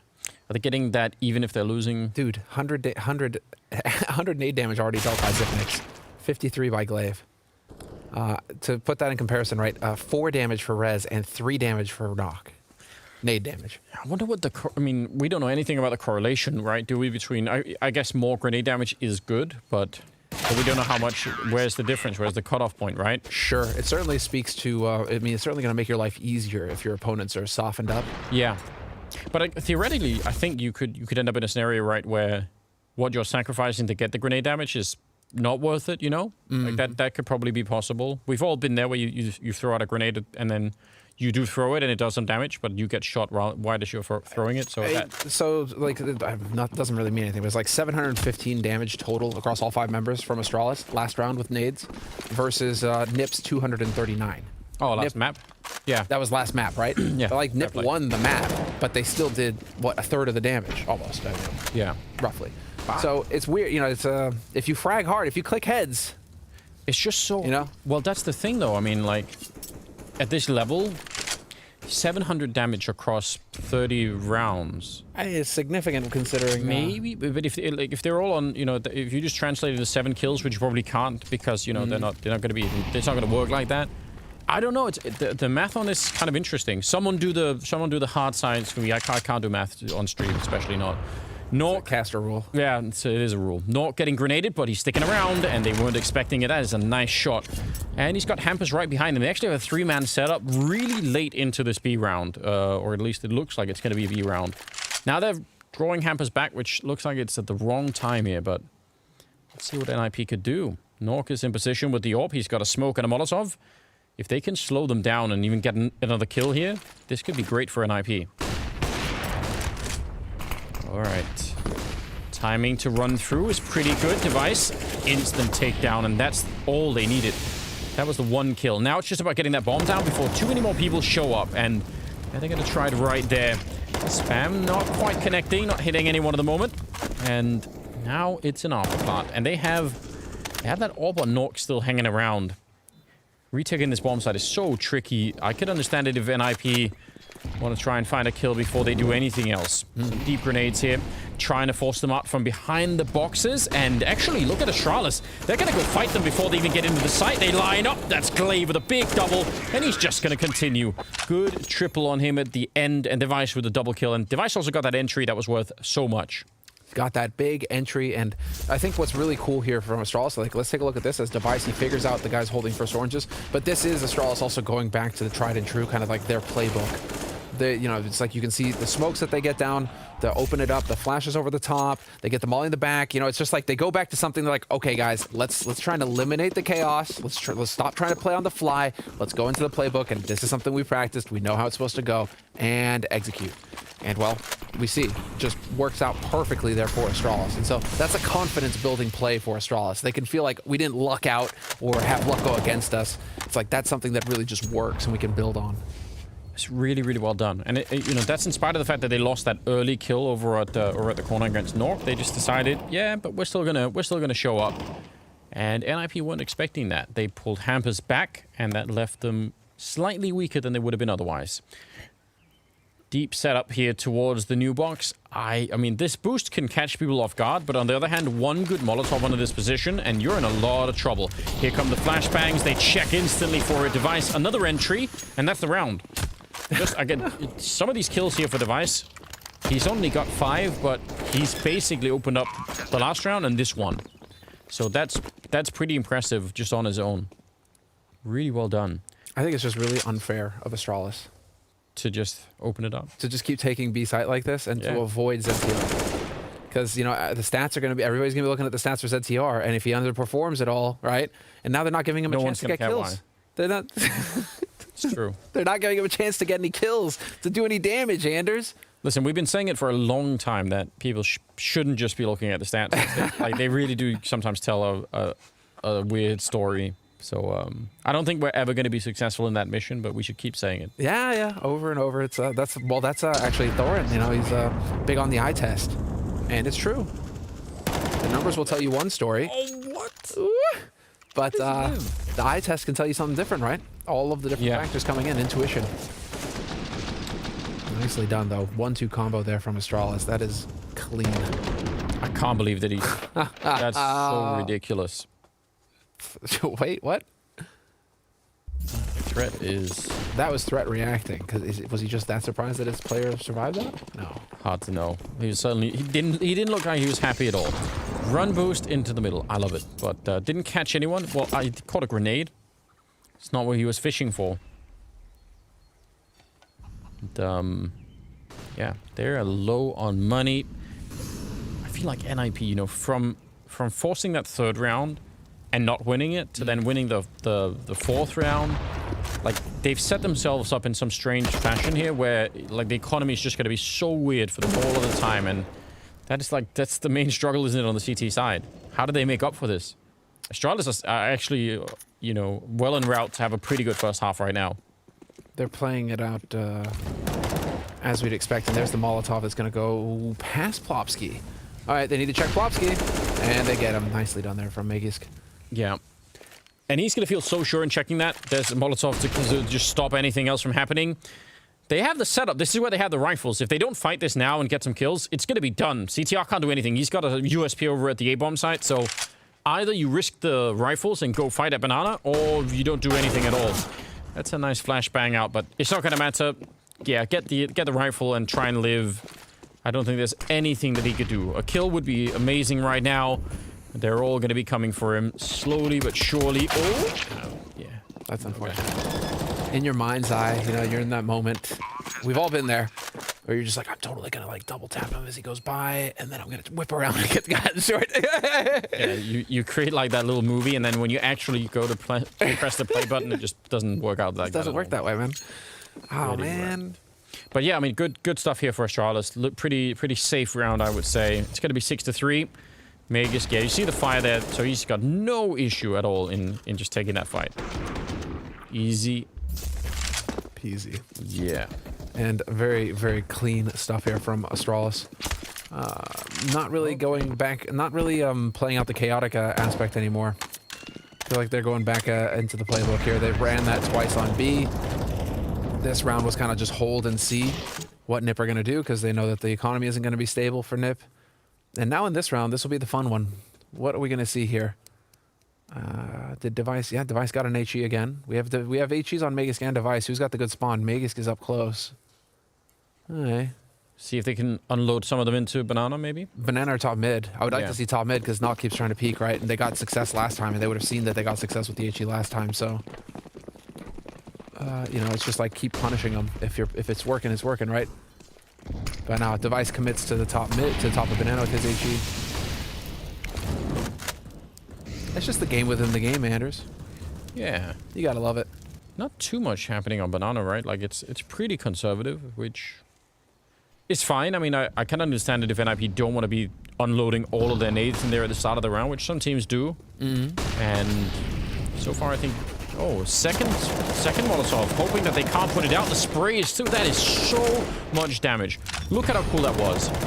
They throw an initial Molotov, which they know is going to be smoked. Then they wait, they throw the same Molotov again, and this time there's no smoke, and they, you know, they take damage as they're falling back, and they... I mean, if they stay and fight, they're probably going to get burned. That was really effective. It's super simple, but really well done. Super cool.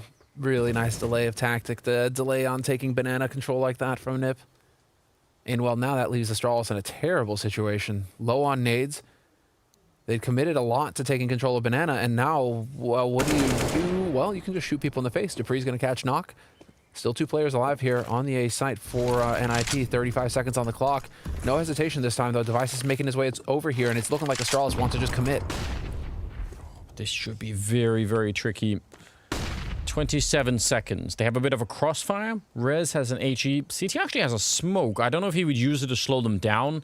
It's hard to do when you don't have confirmation of exactly where they're coming. And 15 seconds on the clock. There's going to be the confirmation. Smoke down towards the pit. Now they definitely know.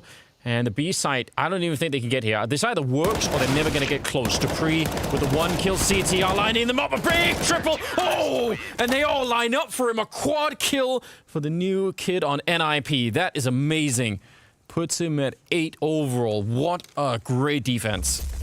Monster, Anders. That was sick. Dude, this guy is showing he can keep his cool in the position like this.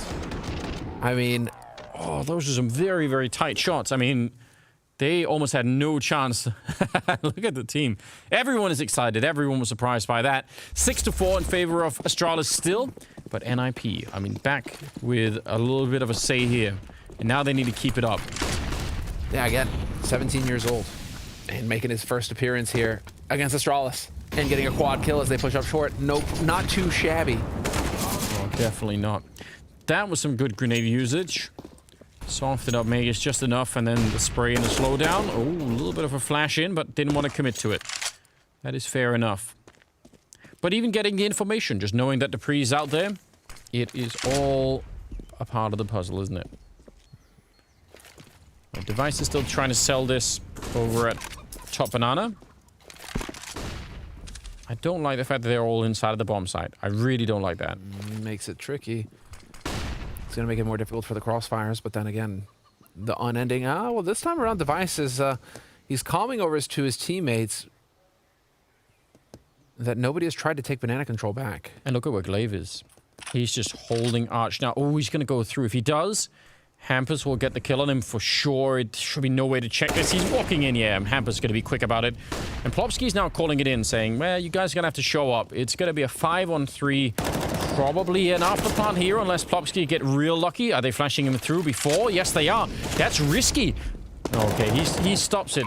If he goes through and just gets killed, that's suddenly a 4-on-3 afterplant. So AI prediction there says about 80-20 in favor of the NiP side. Let's find out how accurate that actually is here. Hampus trying his best, but they've already lost Plopsky.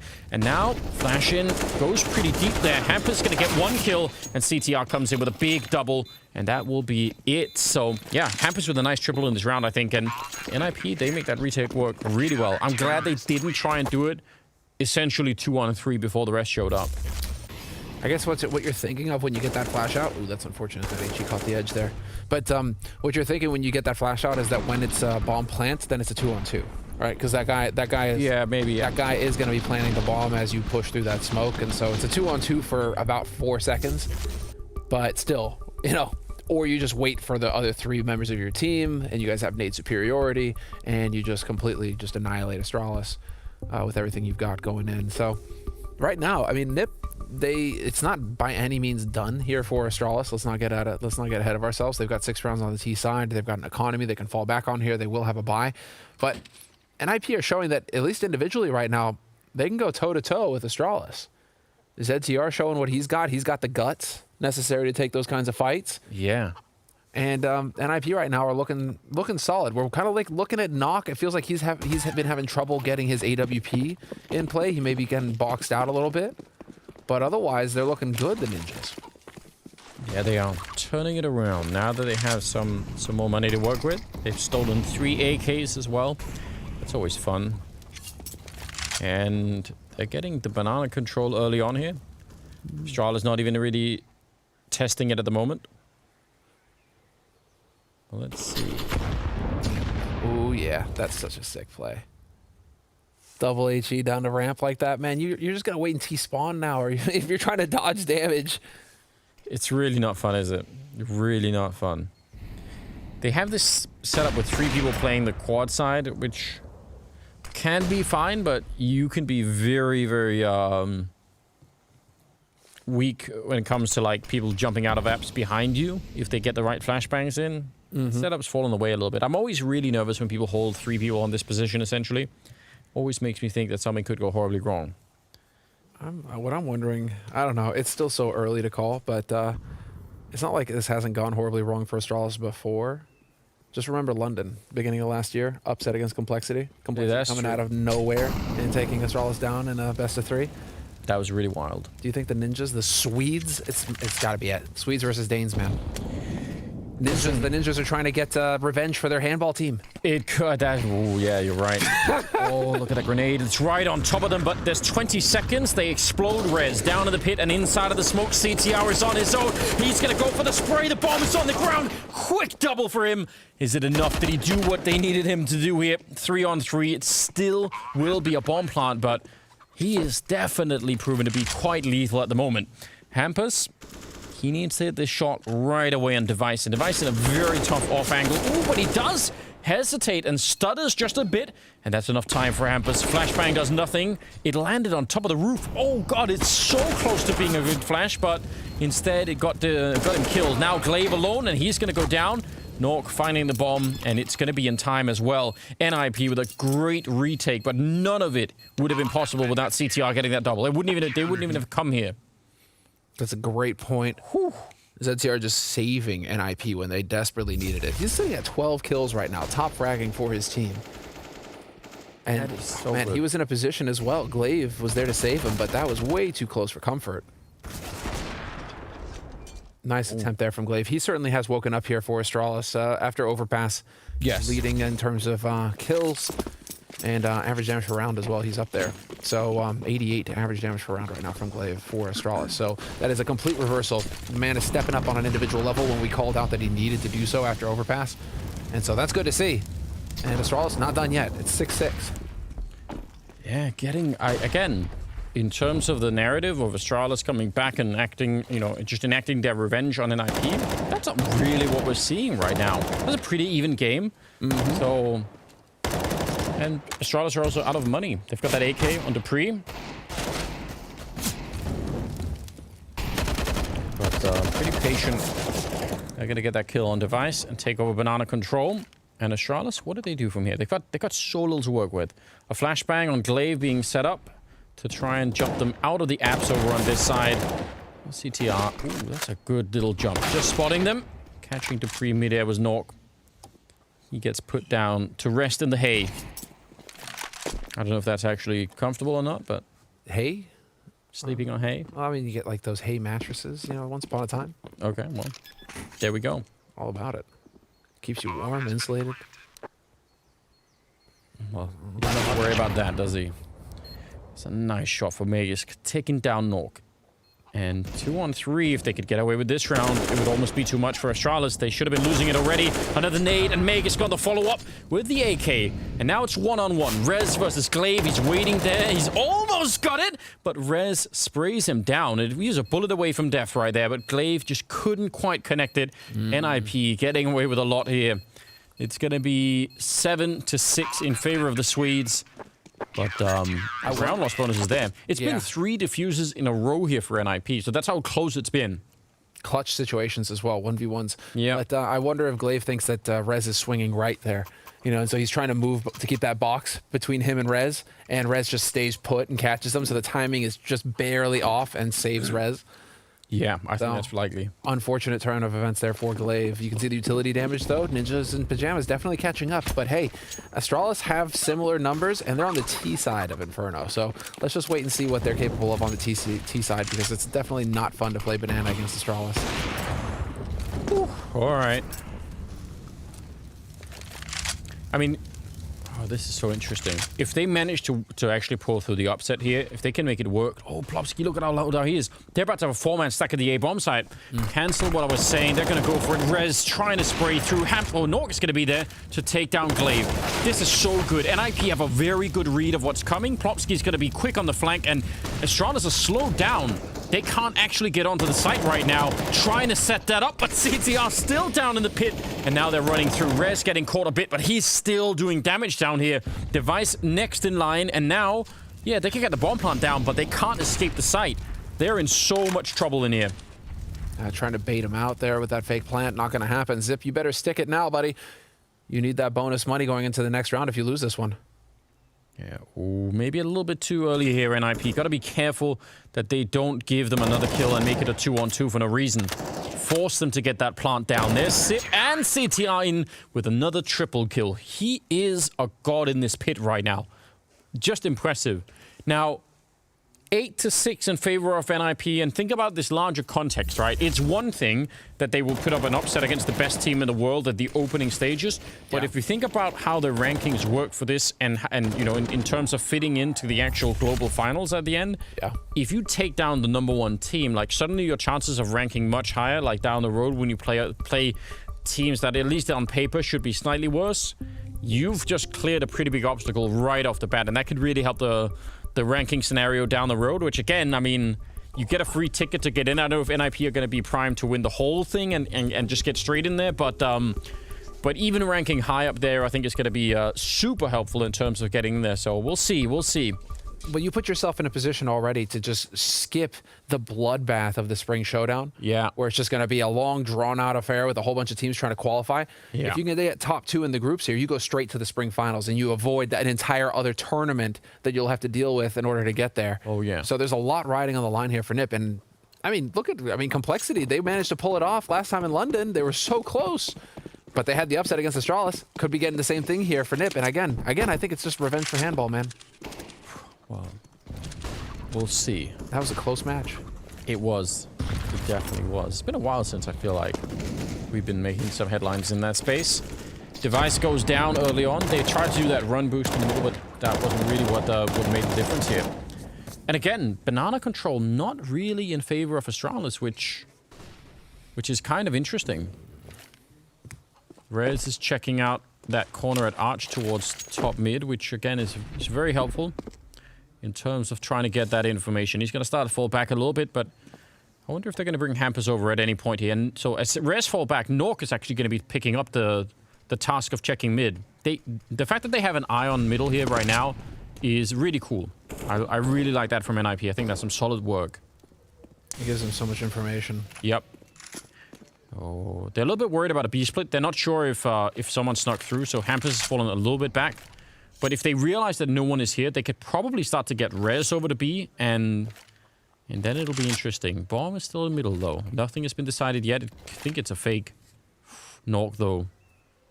If he catches them early, will they still keep going? If they run A with 30 seconds and they get killed at this corner, or even just one kill and trade it, it's going to put up CTR for another potential highlight here. Oh, that's a good flick. He's still alive. Oh, and he takes the pre with him. A big double kill. Inside of the bomb site, CTR is there, 15 seconds, and he has been just a thorn in their side all along, and he nearly gets Sip. He snuck through the smoke. He had the right idea. Oh, and the grenade on top of Sip, just blowing him up, leaving Magisk alone. 1 versus 3, and he's going to try and spray through, but they will just overpower him. That was I'm going to need to see that grenade. That looked beautiful. That was impeccable stuff here from NiP. You got to give it to them. They've got it all lined up, holding nades until the very end of the round to help with retakes as well. But ZCR, man, it really feels like he's the raid boss in this scenario. Yeah, sick. Right over the top. It actually just blew him up. He was playing Worms, wasn't he? One of those hand grenades. We're going to go to a break and be back with the second half.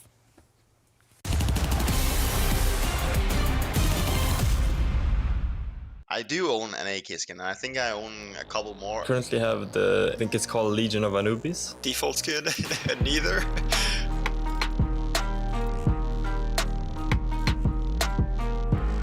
Yeah, I prefer the Asimov for sure. I think the Bloodsport looks a little bit cheap. The Asimov for that sci-fi feel.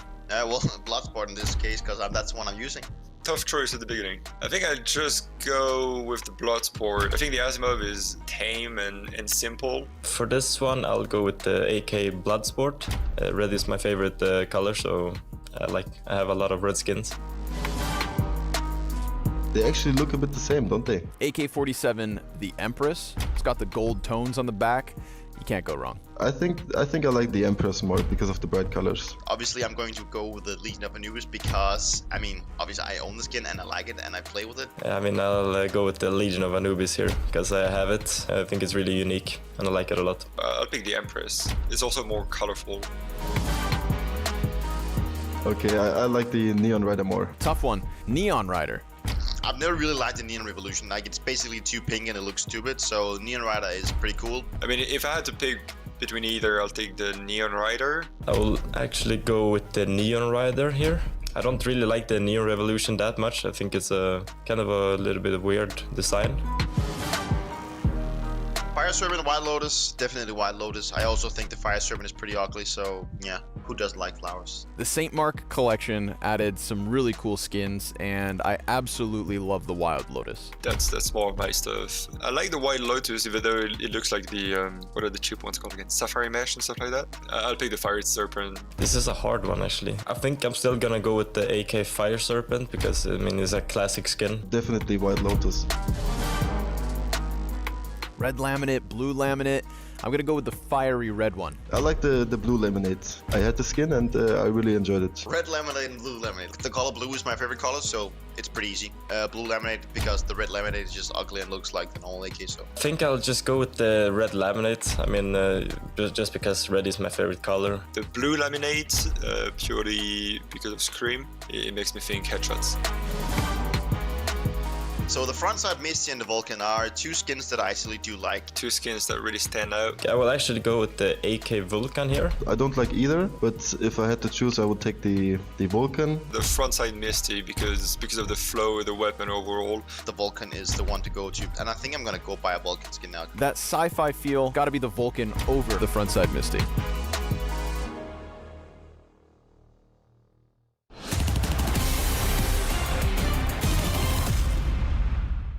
All right, well, we are going to get back into this Inferno game. And it was a really spicy first half. 9-6 in favor of NiP playing on the CT side. And I don't know, I'm really impressed. I think this team is playing really well. CTR is rocking that pit position over at the A side. They're going really well. All they need to do is follow this home. If they win this map, they win in 2 against Astralis. That would be a massive accomplishment for NiP. There's really no way to just oversell how big that would be for them. So let's see if they can. They're getting close. You're beating Astralis. You're beating the #1 team on Inferno in 2020 as well. Yeah. And, I mean, man, it feels like Threat is just ready for him. And I'm sure he's going to have something clever here for the T-side pistol. It's looking like they're going to group up, and this is going to be a straight-up B hit. But Astralis are ready for it. Megas, Zipnix, and Glaive, 3 players here on the defense. Yeah, but they're going to have all the smokes on the NiP side. So let's see what these USPs can do when everyone is smoked off. That's a nice counter nade. And actually an HE right on top. They're so low on health. You might not even need headshots at this point in time. Trying to see if they can get in there. Not quite checking the back corner. And Glaive executing 1, 2, and nearly a third.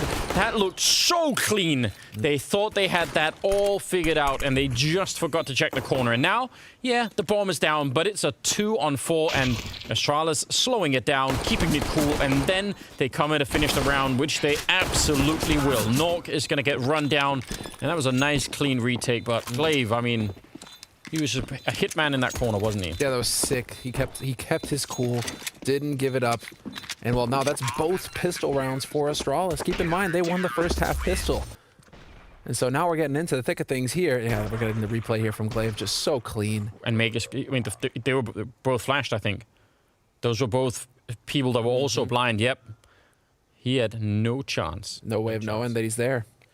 That's a pretty good camera angle for the replay. Yeah, what a sick camera angle. That is awesome. Incredible. Shout out to production. 7-9. That's a pretty big deal. Now look at what NiP are doing though. Again, in terms of just keeping the pressure on, they buy 2 AKs and they go straight for the fight. They want to bring. They can sense the weakness and they just want to bring Astralis down. Don't let the Danes get comfortable. Zipnix is pushing close with the MP9 though, so if they do decide to try to make a play through this smoke, it's going to get hairy for NiP. MP9 up close, 1-for-1, highly likely, and he's got Glaive in backup as well. Top of Banana, so this game here that they're going to be playing. In the meantime, Hampus is clearing out short. All right. I like this from Sip though. I mean, you have to assume that they're going to check it, but people make mistakes sometimes. And Glaive is playing a bit of a distraction back there, jumping and trying to make some noise. So if they come in, they're going to be checking. They're going to be looking for that. And if they go A, there is a 3-man setup.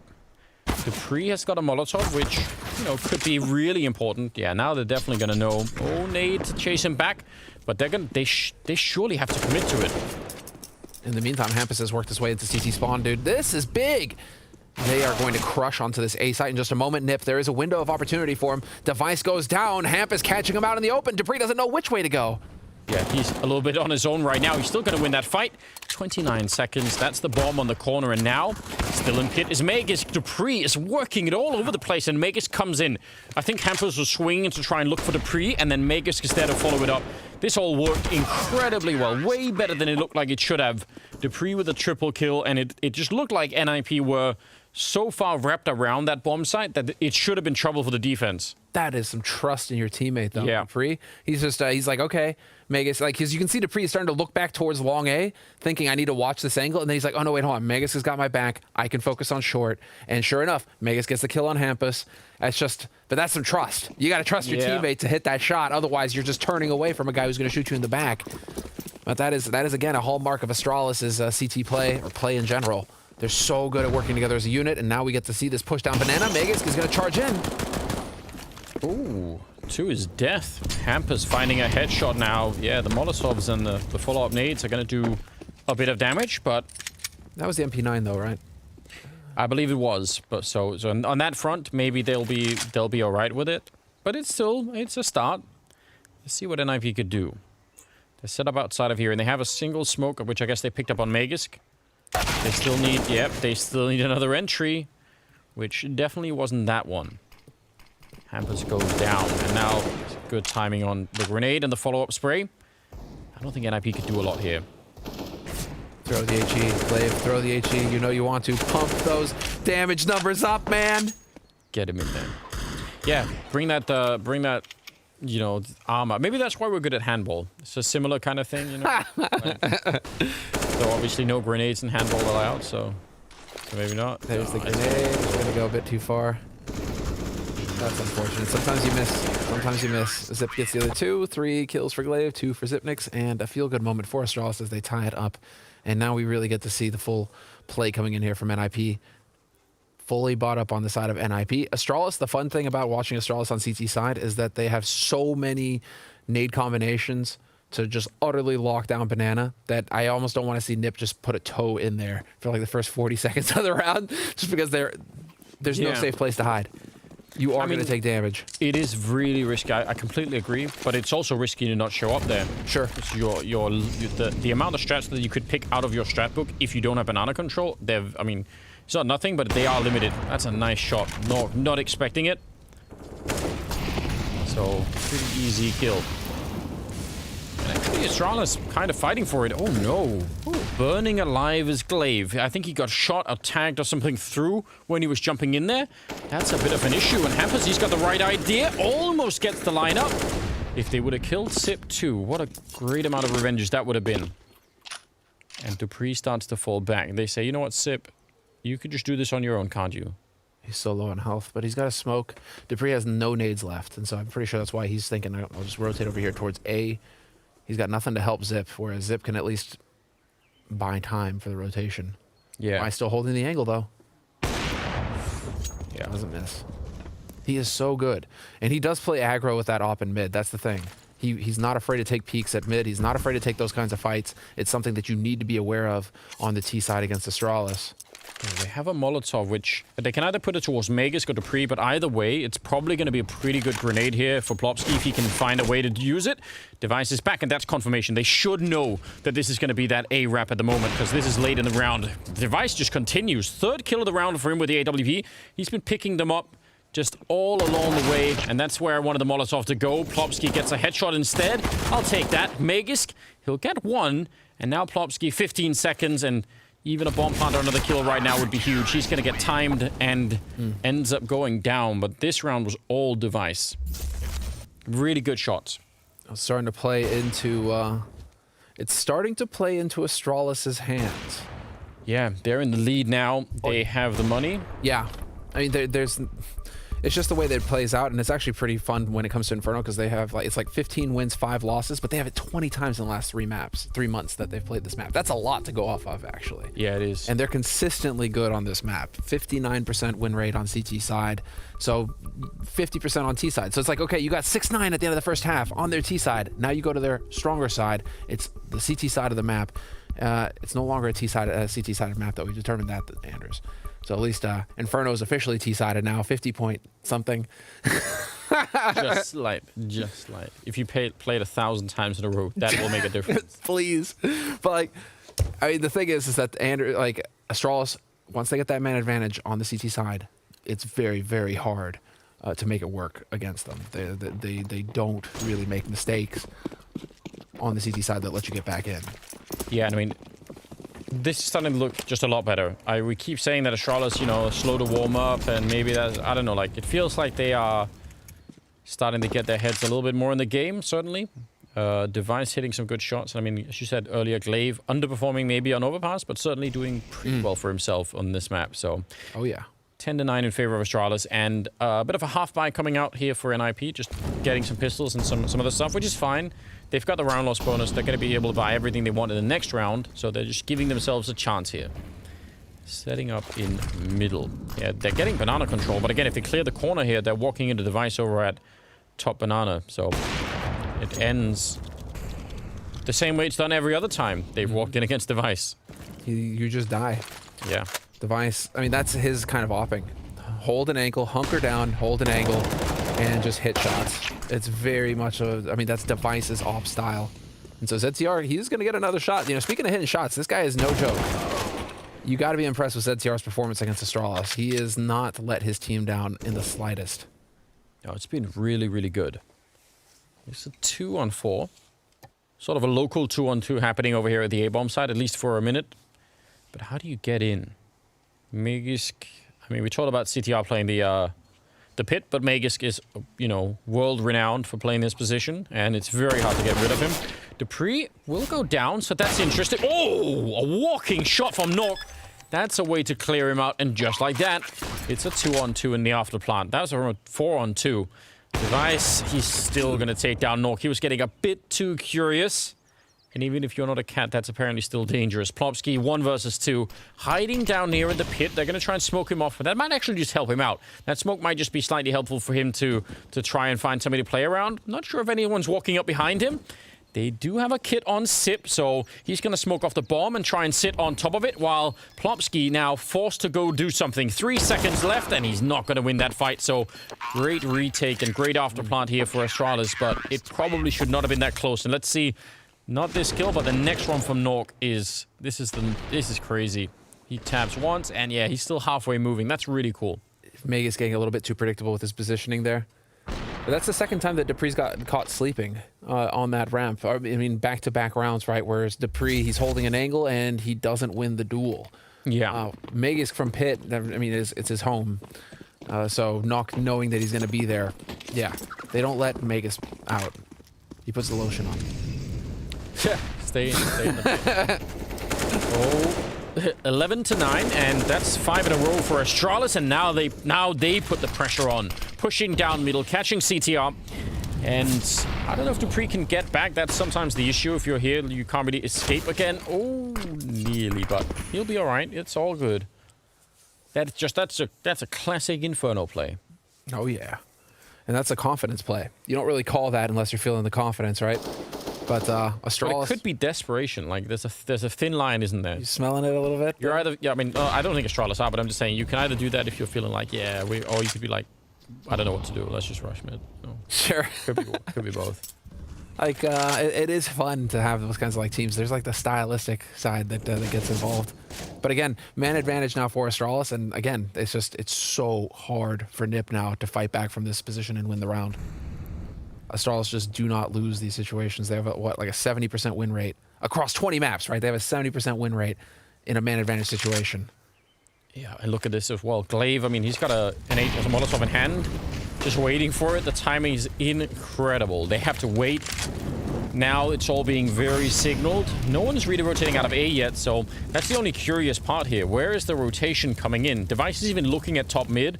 Dupree is now finally going to make his way over, but I feel like it could have been even quicker here. And the Orc doing perfect work. Sip with a nice double kill.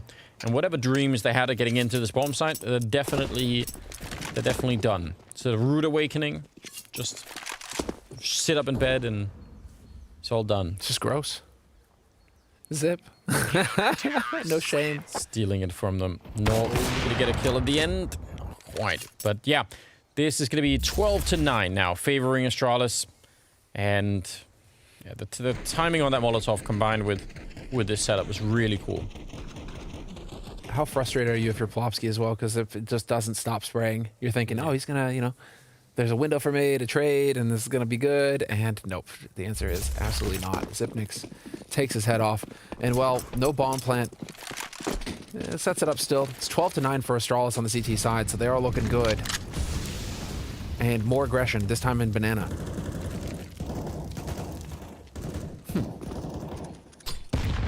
And there it is. Yeah. You're just waiting for that HE now on ramp. It's so brutal. Just a little bit of a late, yeah. I mean, what can you do? And what you can do is just die, Anders. Well, let's see here. They're going to go quick. They're going to wrap around straight into quad. That's an incredible flashbang. Stopping Device from shooting him in the back now. He's trying to get into the action, but they've lost the rest of the defense here. And Device is in trouble. A little bit of a miss. Oh! He gets absolutely snapped with the AWP. He actually just jumped into it and got no scope. Megisk and Glaive, well, I don't know what they could do. What a perfect hit out of NiP. And it was about time that they picked up a round here on the T side. They desperately needed it. That worked so well. I can't believe the flash was timed so the Device couldn't shoot them. Otherwise, he would have had a chance at helping out his teammates and maybe it would have gone differently. But that is the first round that NiP pick up in the second half. 6 rounds in a row for Astralis on the CT side, and NiP finally breaking the streak, Anders. And off of a brave round at that. Quick, to the point, enough of the slow stuff. Let's show some guts. Let's get in there. And Astralis just not up to it. And well, that was like the $1 million flashbang. You got to give it just the impeccably timed flashbang to stop Device from having any say. It's also it's a cool path that they end up running. This is just ridiculous, isn't it? He's actually jumping on. Like, nope. Couldn't get the knife. And Dupree, I mean, Dupree's showing a lot of emotion right now. It's not like, it's not all on him. I mean, he's struggling a little bit. He's at the bottom of the scoreboard right now. But it's not a disaster. No, and they shouldn't be. I mean, like, again, 12-10. I think Astralis is doing fine. Money is maybe a bit low, but ultimately, they should be in a position here. Grenade doesn't do that much to res. And look at Hampus. He's so far up into the middle. Yeah, that's been really good. Device hasn't really peaked mid, and NiP have been taking advantage of that. Pushing aggro mid, getting up here, not having to worry about any kind of smoke or anything to buy time. Rez again getting chunked by that same HE to bottom ramp. So brutal. Yeah, the first one did nothing, but that one did. I think Plopsky was actually calling it in, saying, I think they're both on the other side of this wall, so I'm sure Rez would have loved to have, you know, flashed him in or something, but he just couldn't find the opening for it, and then instead he gets grenaded, so that is a bit unfortunate. Dupree and Megisk with the setup over at the A-bomb site. Hampus, again, he's been so close to this, or both on the quad and arch side over at top mid. I'm sure he wants to turn the corner. Yeah, now he's going to clear it right through the smoke, and Device is just in there. No scoping him. That's unfortunate. They're going to have to hit this bomb site kind of right now. They're running out of time. Device trying to rotate in. Glaive thinking about going through, but Sip is saying, well, just hold on. They're still not really here. A flashbang to slow them down even further. And now, Glaive, just the one kill, but Sip is there for the double, nearly a triple. Another bullet would have done it. And that is the end of the push. 20 seconds. You're so low on health right now. CTR trying to see if he can get that bomb plant. He's thinking about it, but a shot through would absolutely take him down. Yeah, and he's going to fall anyway. Sip with a triple in the round, but that was interesting. Anders, can you say monstrous real quick? Say monsters? Monstrous. Monstrous. There we go, monstrous. You know, because like Zipnix's performance on the B side right now is just monstrous. That's the first word that comes to mind. It is. He just keeps getting doubles. Whenever they show themselves, he's just auging them to death. He is doing a really fine job right now. We need to check that he's not playing with a controller and getting that aim assist right now, because that's filthy. But again, I'm sure someone could Photoshop that. Be sure, yeah, exactly. He's playing Call of Duty. Be sure to go and check out the shop, guys. Really good merch. Can say that we use it ourselves. I pretty much only wear Blast merch now because it's just that good. So definitely go and check that out. Oh, let's see. It looked like it was going to be really quick here. Plopsky, he had the right idea. I appreciate that. But doesn't quite get rewarded for it. Didn't use that many grenades either to try and accomplish this. Astralis with a bit of a setup. Maybe expecting that there would be some kind of a quick move behind that. Walks right into an HE, but let's see if they can find the kill on Glaive, which they can. Are they going to be able to guess? Wait, what? Where was that from? I think he's just shot through the smoke at the back. I think he just ran right into it. It's going to be the full-on execute. So let's see what Sip could do this time. He's low on health. They know where he is. Device. He's going to pick up the 1, and they don't want to fight him. Instead, they smoke him off. And Sip, they're running him down. That is a very important kill. But Device still doing work. He's going to be pushing in. And finally, Rez taking him down. 2 on 3. Magisk is so far away that it's basically 1 on 3 for Dupree. If they want a chance of winning this, it's going to have to be Dupree just doing this on his own. Yeah, I think they're going to back it. Can Dupree find his way out here?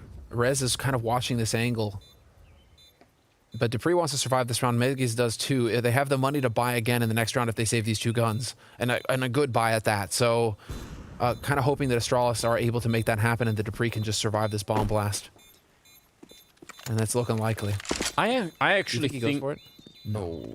Knock is watching. Yeah. Listen, we've had that once before during the global finals. Yep. Dupree wanted to try and see if he could follow it up, but that was against Na'Vi, wasn't it? That was Na'Vi complexity. Oh, that was Na'Vi doing it, yeah. Yeah, that was Na'Vi complexity. It was Simple going in for the... That was fantastic. And they thought that he'd killed him. They thought they'd killed Simple, and then sure enough, Simple doesn't need to shoot them.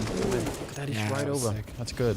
Now, here's what's sort of interesting. When you get that kill from CTR right at the beginning there, I imagine it takes a fair bit of restraint not to just push the bomb side. Like, try and get in there really quick before they slowed it down. They set up the full execute. And I mean, maybe that would have worked out too, but it's also risky against a team like Astralis. What if you just think, oh, we've got the opening right now, let's everyone go, and then you screw it up and it backfires. So I kind of respect that from NiP. I bet it's not easy to keep a slow pace in that moment. Heavy grenades on Banana, but they really didn't do anything. They had 4 people over there on Banana early on. Now they're back 4 towards A. Which is definitely interesting. Oh, catching Device. But again, there's a pretty heavy setup over on this side. Gonna be grenades, a lot of them down. Magisk moving out, Glaive coming in, and they're all flashed, and they're just fish in a barrel right here, getting slaughtered at the moment. Plopsky, though, is sneaking around the back, and that is great news. Taking down Glaive, and now they've really infiltrated this. There's still a minute left. They're just looking for the fights here. Trading continues as Magisk is down in pit, and he's gonna get found. This is all over the place. Just a long, ongoing 20, 30-second long fight. And eventually, it's a 1-on-2 against Sip, who is maybe the best clutch player in the world. But we haven't seen that yet today in this series. We haven't had those clutches. This would normally be an easy one for Sip to try and follow through. So let's see. He's got a smoke and a Molotov, so he's going to set that up to try and create a little bit of space. And then he's going to come charging right through. That's the first difficult part, is getting through the smoke. And he gets caught by Plopsky. Nice double for him. And it's 13-12. NiP are started to set it back. The money is gone for Astralis. This can happen. They could do this. They could do this. They can absolutely do this. And this is going to be so deflating for Astralis as well, because Astralis called it.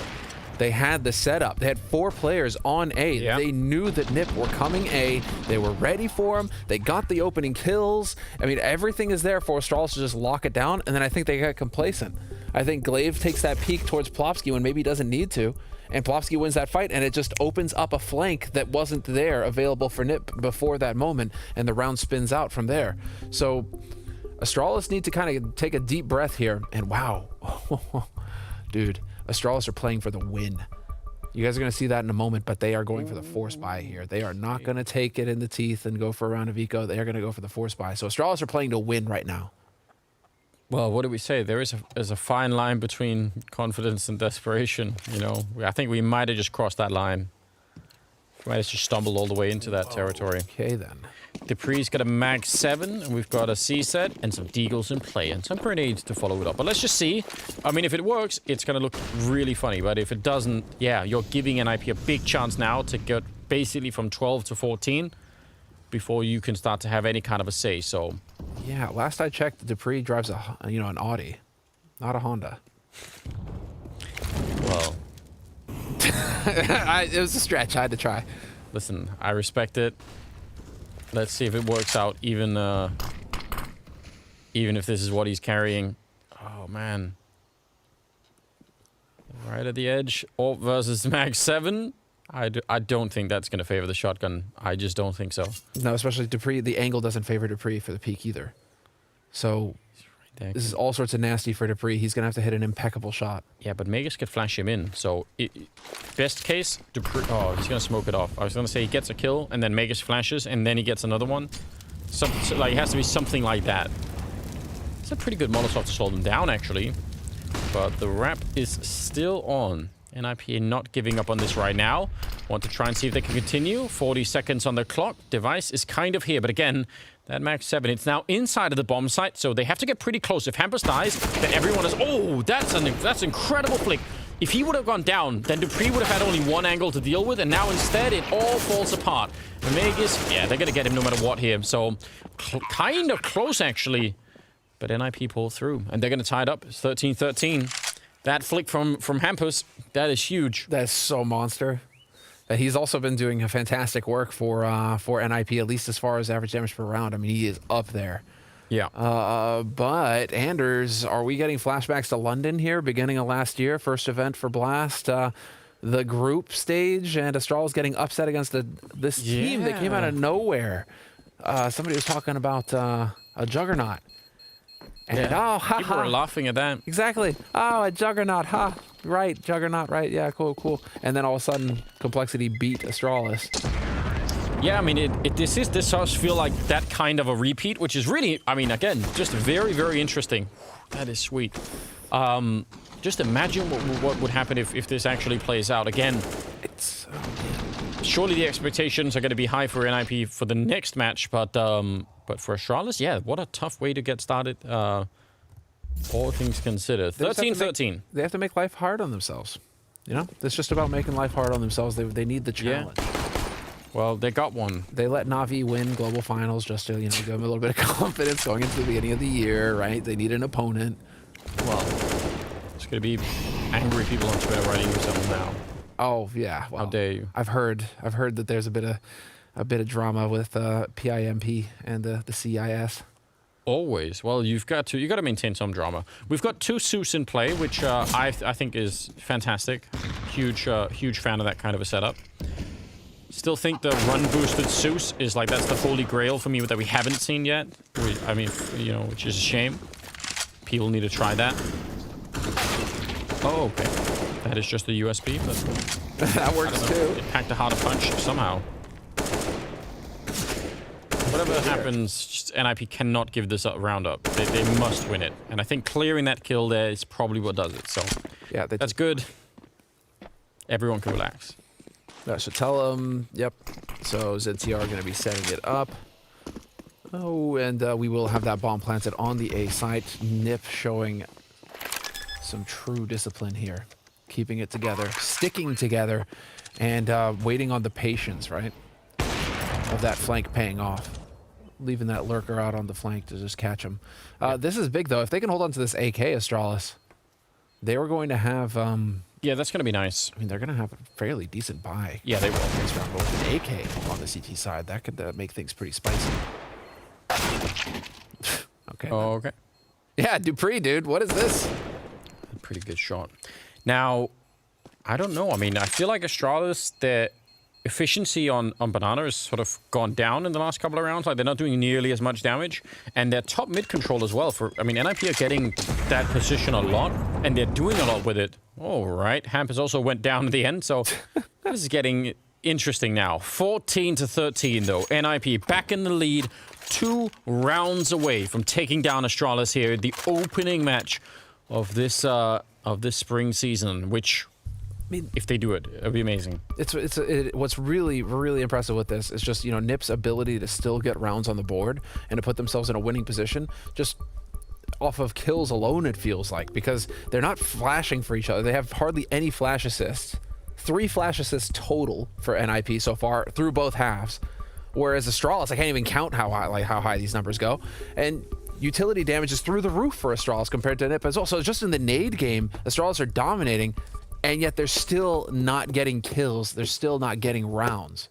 So how frustrating has this situation got to be for Astralis right now, where it really is boiling down to click heads, guys, like Dupree just did in that last round. You know, it's like, can we just start clicking some heads here? Yeah, get that done. I don't know. I mean, I think they're doing everything else. They are doing a lot of other, but I think on the NiP side, right? They have the firepower. There's no doubt about that right now. But they're showing, I think, a lot of restraint. They're making some really good calls, even in the heat of the moment, when you would be tempted to make some rash decisions. It seems like they've really got this team on lockdown, which is really great to see. Sip, this is so dangerous when you're on your own. If something goes wrong in that moment, you could be in trouble. Plopsky looking for the opening and doing a bit of damage there. That's still pretty good. Yeah. Now you've got top banana control to work with. It's one of like, what you want to say, like the holy trinity of T-side Inferno. Yeah, and Hampus is hoping for a kill over on the other side too. So got a couple of different. Yeah, you could see him hoping that someone's gonna come running, which someone did, but just only the damage and nothing else. Is he anyone gonna get flashed in? Nope, they're just gonna be trading smokes. A flash here, and again, Hampus trying to keep as many people as he can on this side for the actual attack, which is going to be into this B bomb side, which I think Glaive just kind of realized, and he's going to be coming back. He has that Molotov like last time, which was really, really good. Good timing on that. Dupree taking down Hampus, but this is all about the B bomb side, and they're putting the pressure on, forcing Glaive out and forcing Sip to fight on his own. He's just back here getting overwhelmed, running in and taking down Glaive. It's Rez. He's been doing this before, clearing this entire path and also clearing all the way through construction. And now, what do Astralis do? If they lose these rifles, they're not going to have very much to fight with, and they're going to fall back. Yeah, 4-on-3 retake, not worth it. Wow, 15 for NiP. And that was a team flash from Device. Did you notice? That flash Glaive as Rez is pushing Graveyard. So Device, I mean, there's no way to know. You're obviously trying to help your teammates here, trying to set up some kind of play. But that it looked like that ended up hurting. So we have the flash coming in behind him. Yeah. So the timing could not have been worse for Glaive to swing on that. Maybe just a little bit of miscommunication there, but yeah, it could be. Glaive wins that duel, and it's a totally different situation for Astralis going into that retake. That bomb may never even get planted at that point. Whereas there, Rez clears Graveyard, and all of a sudden, NiP have B, and NiP have a bomb plant. So again, actually, the flashes in this game, Anders, have been pretty, like, just... We can point to 2 rounds that have been utterly screwed for Astralis just based off of flashes, like a single flash grenade. You know, it's one of the things that I think is so interesting. If you go back and look at these games later on, if you sort of look at all those details, there are so many grenades like that where you think, man, that was a split second, timing. Yeah. It's down to less than half a second, and if it goes the other way, yep, someone else probably wins. So it's delightful. We can't catch all of it, but we can do it a lot here. 15-13, ladies and gentlemen. Let's see if NiP can get one more round and pull through this upset, take down Astralis on 2 maps in this best of 3. That would be... What a great way to start the year for NiP. And there's Rez charging through. He had the right idea. He practically pre-fired that position. And yeah, he knows. He's got the idea. Gonna start to fall back, which again, you can't really blame him. Plopsky now put under some pressure. And with the Molotov on top, he's gonna be going down. That's a nice response out of Astralis. And it forces them to use a lot of grenades that they don't have on that CT side. But at least it's a 4-on-4. Device. He is at that corner on Arch again, where he's been wrecking people all half long. And this time they're going to smoke him off, trying to prevent that from happening. He's running back into the site, and there could easily be a flashbang here to just make him completely irrelevant in this. There's one of them, but they're not quite quick enough, and he's going to get his eyesight back, but Rez will take him down. Nork with the follow-up kill as well, dropping Dupree. So now Magus can Glaive 2-on-3 for the afterplant retake, where they have a smoke and a kit, and that is it. So this will be just very hard to deal with. Nigh on impossible. You got the Triangle of Doom set up here for NiP, and there it is. Rez finding the kill on Magus. Oh, and there's a headshot low. Glaive, he's looking behind him, and he's going to get executed by Hampus. 16 rounds on the board for NiP, picking up the match in 2 maps. What a fantastic start for the Swedes. A new lineup with CTR certainly proving himself in this game. I'm so impressed. I think everything here just looked so crisp and so well organized. I want to see the flow chart that Threat's been working with. Like, if they do this, then we do this, and it should